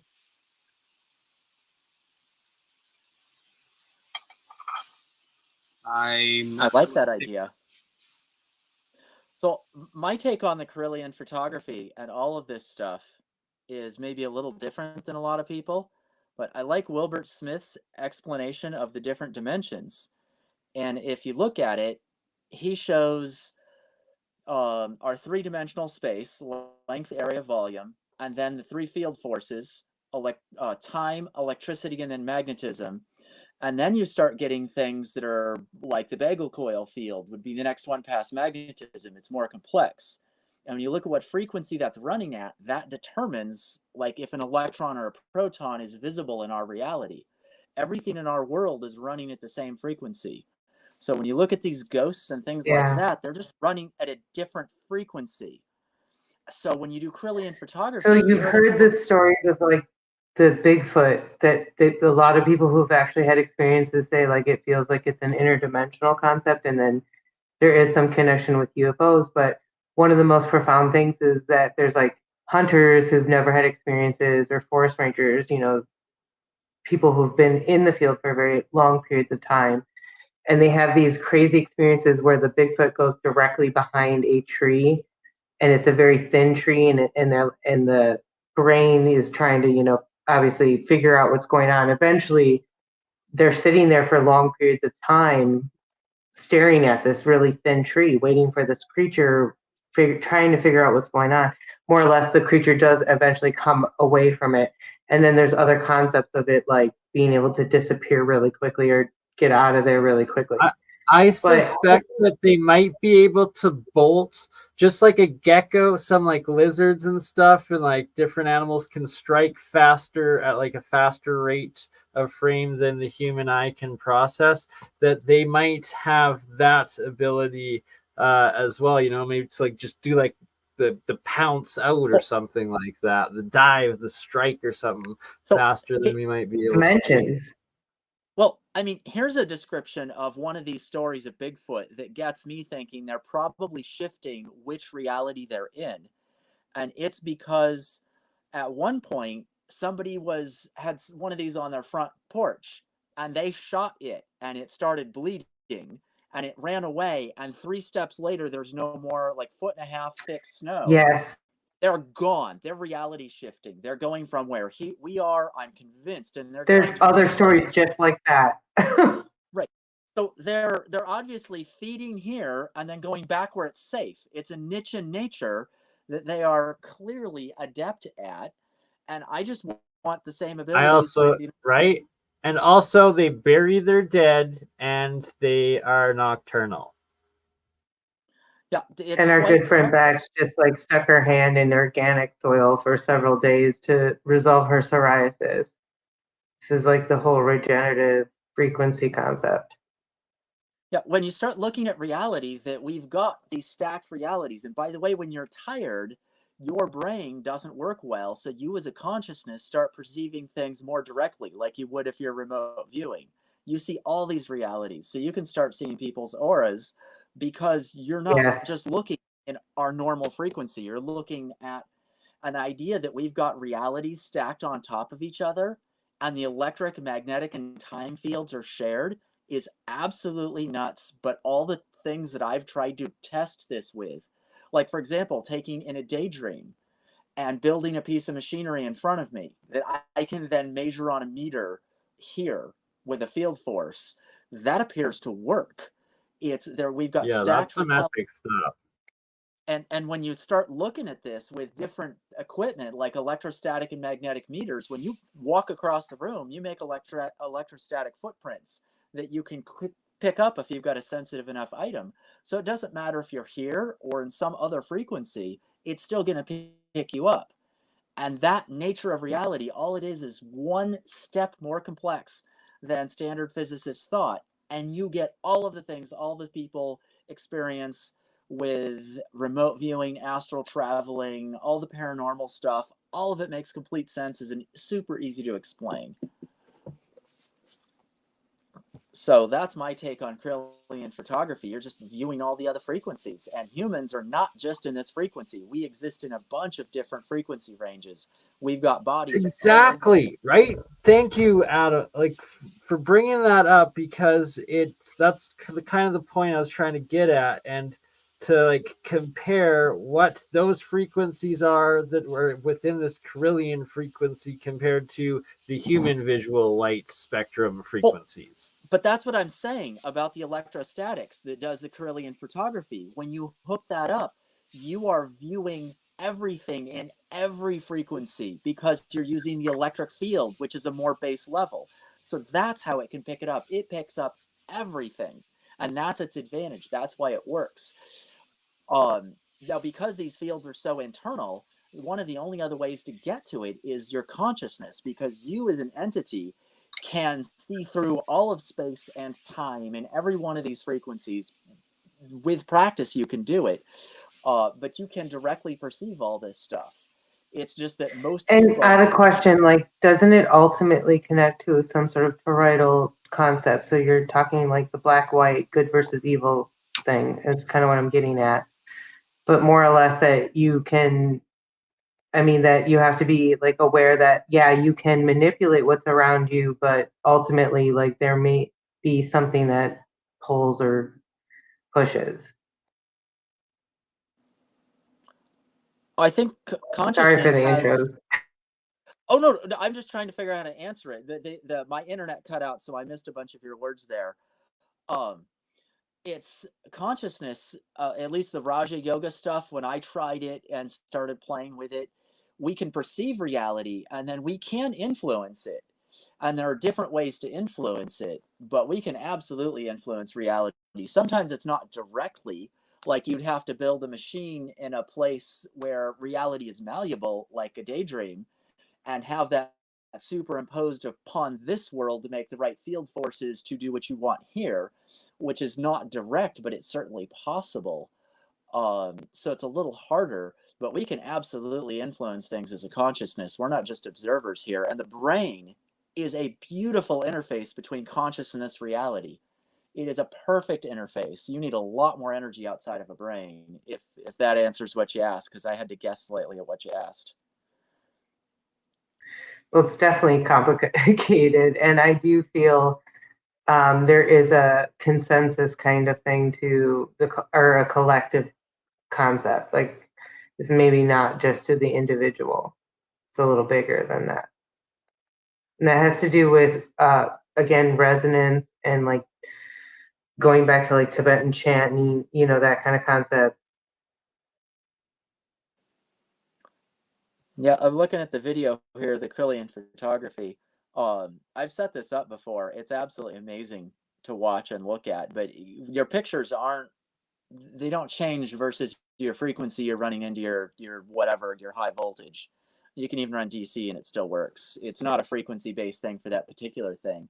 But like the chanting and the things like that, you hit nuclear magnetic resonance in the audio range given the Earth's magnetic field, and you can start to really alter things that way.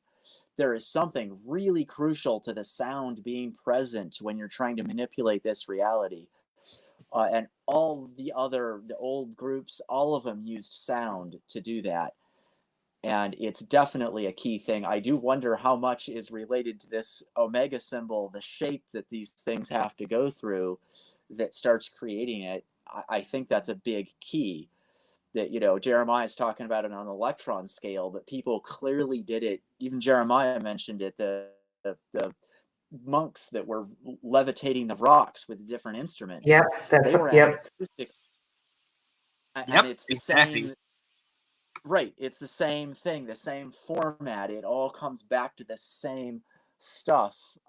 Nature it's organized itself, I guess, however it felt like it, and it's our job to figure it out. Well, and this is what I was getting at with resonance frequency therapy, and that's that other video I've created with the Nova Biotronics, where he did it with the plasma device that Dr. James Bear created, and he did, the 100,000 to 300,000 hertz for elimination of cancer cells. Oh, I know what you're talking about. I've set up and run experiments with signal generators doing that, and I got the frequencies Oh, cool. wrong one. It didn't work, so it's not the placebo effect. I got the frequency right later, it did work. Yeah. I have experimented with that a lot. That stuff is absolutely works in my opinion. I have double blind tested it and gotten absolute clear results. It's amazing what's possible with that.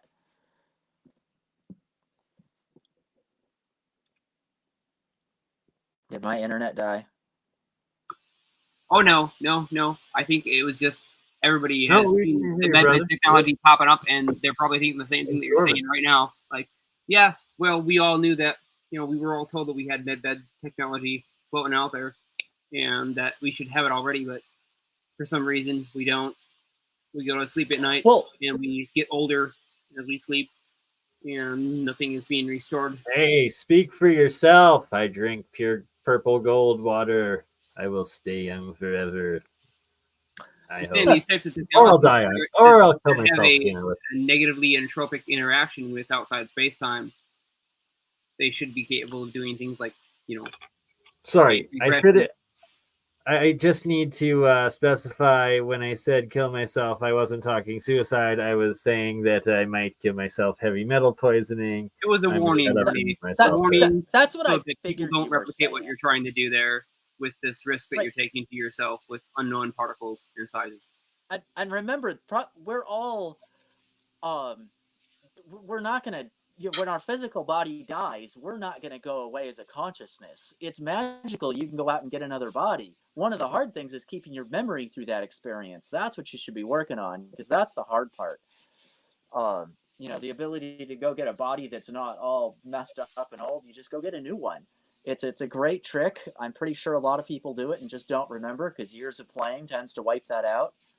I mean, heck, my sister's son at one point when he was like 5 years old told us in his last life he was an alcoholic sheep herder, and that's what he did for goat There's herder, a and lot that's of what he did that. for last life. It's absolutely hilarious. Now he has no memory of it all, but I remember really clear. He told us, and then he played for a bunch of years and forgot everything.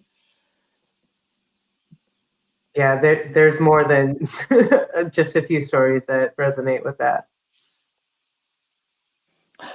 Yeah, it's amazing what people just forget, getting your memory through it. And I can see back to the moment where I came into this life, and I remember thinking it's going to be so hard. and it's totally worth it. I just have no idea why it would be hard or what the payoff was. And I think what we figured out just recently here is probably the payoff. It was absolutely technology I wanted to bring here, and now it's getting here.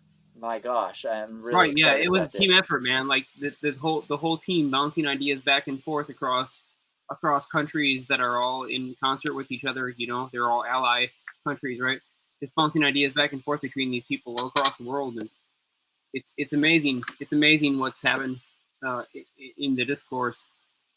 Well, even on the Discord, right? Amazing Oh my- what has happened.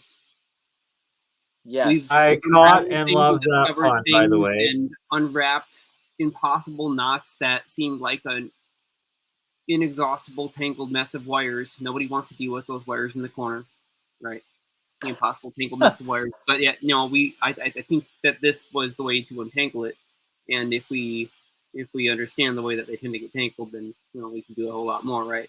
So now we can be organized in our approach. We can actually start to think about how we can use this new understanding to do fascinating things. I don't know what we're looking at right now, but it is amazing. We are It says liquid LC. crystals. This is awesome. Seriously, this is like that was like plasma crystals. So just to give you a concept of liquid crystals, which is what they're getting at, is what we are. We are liquid crystals. You can think of it like that, yeah. Wow, this video, what is this? This is amazing. I was just about to say, please explain what I am looking at, please. This is amazing.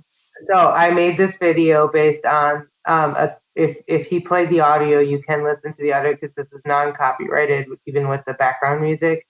I try to do a really good job of not. Phenomenal work. If you guys want to listen to it, please. It's just better. Listen. I should probably throw this out there too. This does open up the gateway for gateways.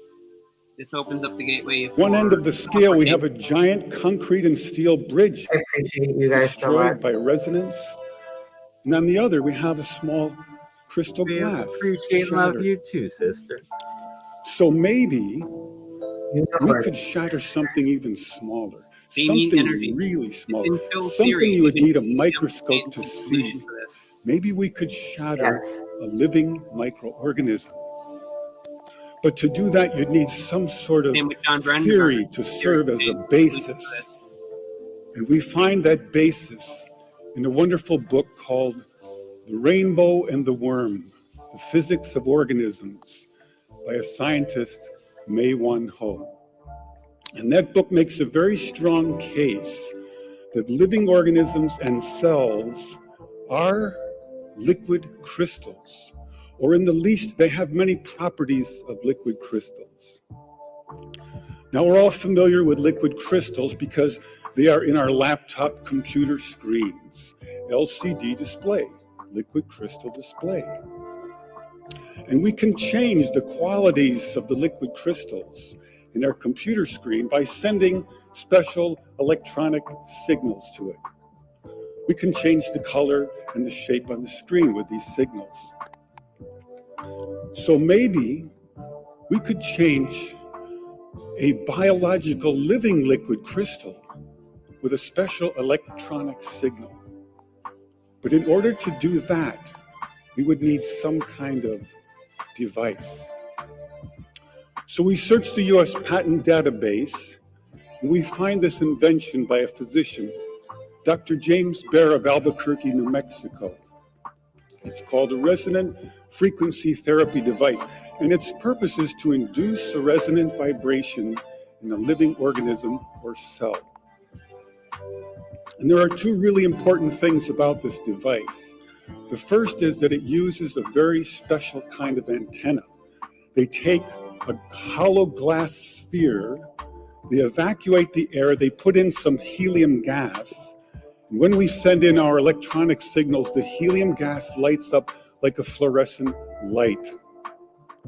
An electrified gas is called a plasma. So this is called a plasma antenna. And it has many special properties uniquely suited for this kind of work. The second important aspect about Dr. Baer's invention is that the output always pulses. It's on, it's off, it's on, it's off.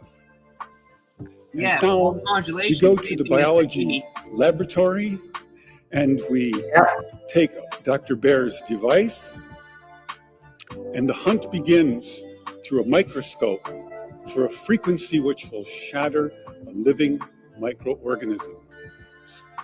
So now we're searching for the magic frequency. And we start with 100 hertz, and we look through the microscope to see if anything's happening. We watch for 5 minutes. Nothing happens. So we try 101 hertz. We look through the scope for 5 minutes, and nothing happens.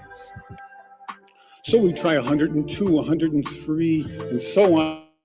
Over the course of 15 months, we try hundreds and hundreds of frequencies, if not thousands, until we find the magic combination. The answer is you have to have 2 input frequencies, one low, one high, and the higher frequency must be 11 times the lower. It's what we musicians would call the 11th harmonic. When we add the 11th harmonic, we begin to shatter microorganisms like a crystal glass. These are the first videos taken. We showed these videos to our friends in the biology department. They said they hadn't seen anything quite like it. It seems to be a new phenomenon. So now we know we can destroy a microorganism. And the question comes up, but can you target a specific organism with a specific frequency? We now know that cancer is vulnerable between the frequencies of 100,000 hertz and 300,000 hertz. So now we attack leukemia cells. Leukemia cell number 1 tries to grow a copy of itself, but the new cell is shattered into dozens of fragments and scattered across the slide.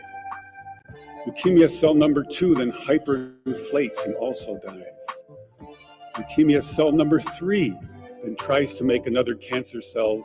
The new cell is shattered and the original cell dies. But killing a handful of leukemia cells is not enough for a patient. What kind of numbers can we do?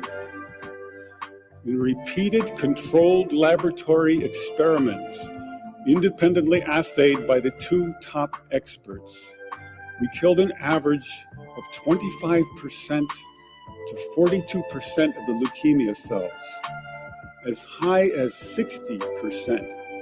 They also determined that we slowed the growth rate of the cancer by as much as 65%, so a double effect. To say, they're maybe, of course I want to, okay, I'm not even going to go, sorry. I was going down a random route, but regardless, they're magical, just out of this world. It's a place you have to explore if you can get the chance. It looks beautiful. We're just truly are. about, Yes, we are. We literally hitting 4 hours right now. So on that note, a beautiful note, on the note of the Redwood Cedars, I love you all. Thank you for joining in, and we will be back tomorrow night, the same time. I think 6 p.m. Pacific, and we have Walter Bosley. So Jeremiah, you best be coming back for that.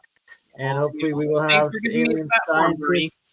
Thanks for giving me a platform to air my wild ideas on and spread them out there to the world and see what people think of them and get some feedback. It sounds like we might be onto a good thing here, and I guess let's just run with it and see, where we go. But let's not be like children running with scissors in their hands. All right. So. Let's not do that. All right, don't run with scissors. So let's approach this responsibly. We have this tool. We can now slice and snip and dissect a reality at these points right? So we have this tool, this potential tool. What are we going to do with it, though? I guess that's up to us. We've got to figure out what we're going to do with this tool, and what can we do, you know. There's PMA, land patents, private labs. Let's go. Well, I added my. We don't need to keep this freaking system that we've kept up. We don't need to keep like playing this same. And I don't mean to put the word capitalistic, but it really does fall into that category. We can get beyond it, and we can just do this by ourselves. Especially with this free energy stuff that we've come up with. We don't need this bullshit. Right. I'm ready for the next step. So I don't need any of this bullshit. I'm ready to go to a cabin in the woods and That's what I'm saying. Yeah. I got your cabin in the woods, Liminal. I got your cabin in the woods, and I got the lab down the hill, far from your cabin. Invite me to your cabin, please. Like, I'm ready to go. You guys remember that old video of Thomas Townsend Brown? Do you remember that Thomas Townsend Brown video where like he cracks the bottle of Oh yeah, celebrating. Yeah. Right. He's standing there next to Frank Hill, and so it's a great little shot. Like, you know, scope back in history, they must have figured something out when they finally developed this interaction of the field forces through what they call the lofting cake. Thomas Brown's greatest idea, the lofting cake, a compressed number of spin isotopes that reacted weirdly when charged with high potential electric fields suddenly. And so that difference in their response to the rate flow of time versus the incoming wave allowed them to generate new field forces that were apparently so interesting, the military immediately put a banhammer on top of that thing and blacklisted it all. Brown disappeared, no longer any information coming from Thomas Townsend Brown, but his notebooks, the things that he wrote about, the things that he discovered, it's all kind of there. You have to follow his journey, and he does describe how all of this works together. And I actually do see that this model, what I'm presenting today, and there's something with that too. Yep, you're on. Like, this is like, you just triggered something with me too, because I've had this now because of the mound concept too, and the kettle moraine. I think there's a little something going on deeper with that. Kettle moraine. I think I actually, I think I did like a summer camp there. Kettle moraine in You probably did. That's gotta be an episode. You remember I'm from Milwaukee, right, Jeremiah? Like, I know. Are we talking about kettle moraine, like a the mounds, the quote unquote drumlins, right? The glacial drumlins. You guys know what I'm talking about, right? The very specific. Yeah, I know exactly what you're talking about. Yep, those things. I want Indian like connection, and then also like we're not far from now all this what's been happening, what's been exposed with the Vikings up in this northern territory. But the mounds of the kettle moraine are very profound. I used to walk those trails when I was younger. Have you been to Holy Hill? Did you ever go to the Holy Hills Cathedral? Yes, I've been to Holy Hill. I nosedived a plane during a little what? I nosedived a plane during a flight school kind of test with the pilot, and my mom in the back seat, and my brother beside her. In this airplane on my birthday. It was like my birthday gift. I get to go up in a plane and fly over Holy Hill. So wow. Let me nosedive this thing. I want to nosedive this thing because it had a dual wheel, right? It had the dual steering control. So he let me bring it down, and we went into a stall and we pulled it back up. I wanted to feel the orthogonal forces from the propeller that was pushing it along and recognize how that interacted, and he let me do it. So I did it, and my mom's face turned completely fucking white. She thought we were gonna die. The pilot was like, crazy. That was That's crazy. But think about that. Oh wow. And we did that right over Holy Hill. Yes. And I've also been on that site too on the ground level. I've walked up to the front gates. I've never actually been inside the facility there. They have this huge huge megalithic structure. It's beautiful when you walk up to it, and just all around the area there are these little pathways with rocks and various other things, like little, what do they call Jenna, I them? can't believe you did this. Like, I visited the place, but damn. Oh yeah, like there's a reason Isn't this why funny? the crazy guy that was on the show today, this Jeremiah character, is the way he is, and it's because he experienced these things when he was younger, right? So this was the And just upbringing think about like this area. There's something I love energetically about Gracie. that area. If you're not weird, you're not meant to be here. All right, that like weird is. Hey, by the way, I uploaded the videos of my little hourglass experiment with the 5-second time shift. So it's on my. I put it all over the place on Discord, my YouTube channel, and my own WhatsApp group. You might want to check it out. I don't have access to that link, but I would love if you would drop that Discord link in the private chat so that we can kind of like link up with wherever you're posting that stuff. That 5-second time delay, I want to see that. I mean, you should be in time field detectors. We have, like, Adam has created a group called Time Field Detectors, and we talk about trying to build meters that measure the difference in the rate flow of time. That's a thing that he put together, and it's right there on Discord on his server. So Cool.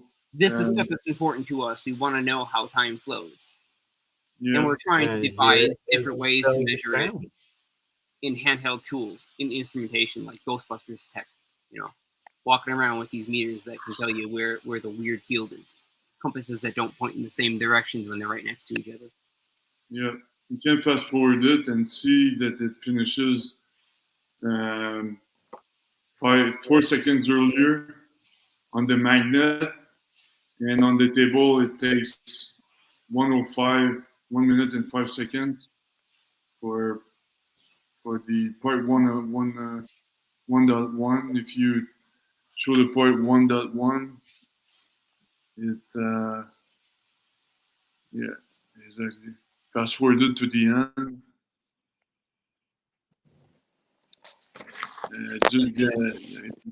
And you see it takes 1 minute 5 seconds.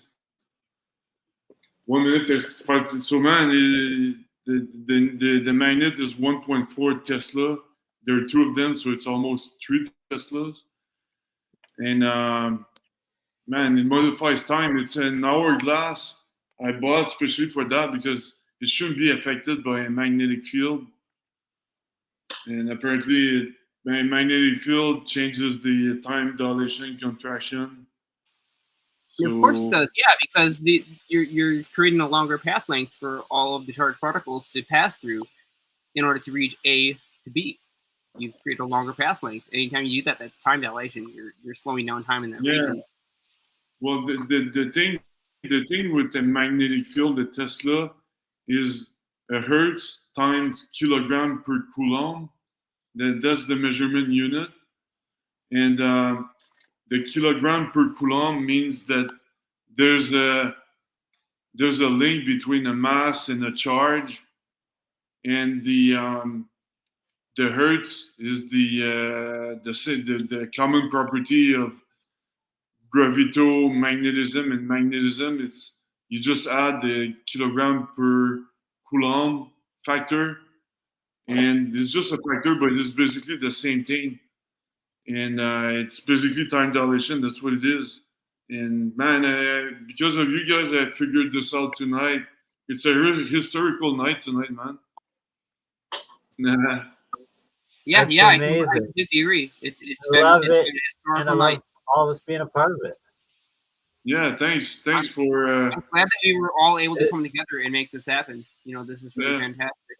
We gained some and we lost some in and out, but important characters showed up and left. Certainly did. The whole thing is like this motion is started. Once it's started, I think it's just going to keep on going. The inertia keeps growing. Just like the electron is never going to fall into the proton, right? Yeah. In that hydrogen, that electron is never going to fall into that proton. It's always going to find a point of balance. Well, it's going to continuously exhaust energy and create electric fields that are changing in physical space. somehow, where is the energy being fed from? It's that background field. It's that giving field that stabilizes everything. It's the force that allows the electron to maintain its negative charge, exactly what it is. It's the same field that allows the proton to maintain its positive charge at the exact level that it is. And for those things having a size relationship to each other and a mass relationship to each other, that is maintained by that background field too. So all of this is right there. It's this background field that sustains those field forces and the interactions that allow for these emergent effects to propagate and become visceral so that we can measure them and, you know, take measurements of things like mass and inertia and momentum or frequency and velocity. Exactly, frequency, that's the factor I'm talking about, the frequency change that alters the time dilation, time contraction. Right. And so all these things, they're absolutely integrated. They're part of the same kind of, you know, fundamental core concept. Exactly. Gravido electromagnetism is a fine example of precisely this phenomena. Exactly. Einstein and Descartes knew about it. They should have done it. I swear, man, if you had given Einstein another 1.5 years, maybe 2 years to work with Descartes, maybe before all that, they would have figured it out. I think they were so close to actually solving that riddle. They almost had it solved, but they didn't quite get it. And like you come along, like now we have GEM. So it's another theory, a way to approach this and try to understand the force field interactions between electric charges and frames of reference. Yep, exactly. So yeah, thanks again, guys. That was a fantastic night tonight, and absolutely, and to many, many more. Everyone becomes more momentous with more field-breaking, reality-shifting discoveries, developments, and yeah, it's awesome. As a self-taught engineer, hopefully I didn't screw too much up, and no, not at all. Kind of modicum of sense to most of the listeners that will hear this video. And boy, do I sure hope that they hear it. I can't wait to listen to this later. It's probably gonna, you know, I'm probably gonna blow my own mind when I listen back to this later. Right. It's like my entire day, I devoted my entire day to just doing nothing but trying to get this idea out there and just getting it into as many minds as possible and seeing how it might ripple and reciprocate. It's not the first time I've done something like this, but this was like the coming together of all of those different tendrils into one singular event. And I think that we may have really good one. Something truly phenomenal here. Thank you, Jeremiah and Liminal. I really appreciate you, both of you in the community. It's just been a huge asset. Yes, I love you too, dear. Yeah, we're here for you guys. Like, it would have never. I did. I love you. Didn't ask any questions, right? I love you. I actually went to my computer to find you in the chat, and I was like, "Yes, you're there. Hello, hi." So I just posted everybody's links. Thank you for being here. Thank you, everyone, for being here. Ask a good question, you'll get a good answer. Yeah, yeah. No, it's deeper than that. Like, don't be afraid. Everybody's Ask what you want to ask. Like, don't beat around. Bernie, Liminal, seriously, thank you. And thank you, sister. And thank you all. And on that note, we'll be back tomorrow with Walter Bosley, and it's going to be epic. And we'll catch you on the next one. To the future. Crazy mother. Yeah. It's just Bernie. Bernie just like last week, huh?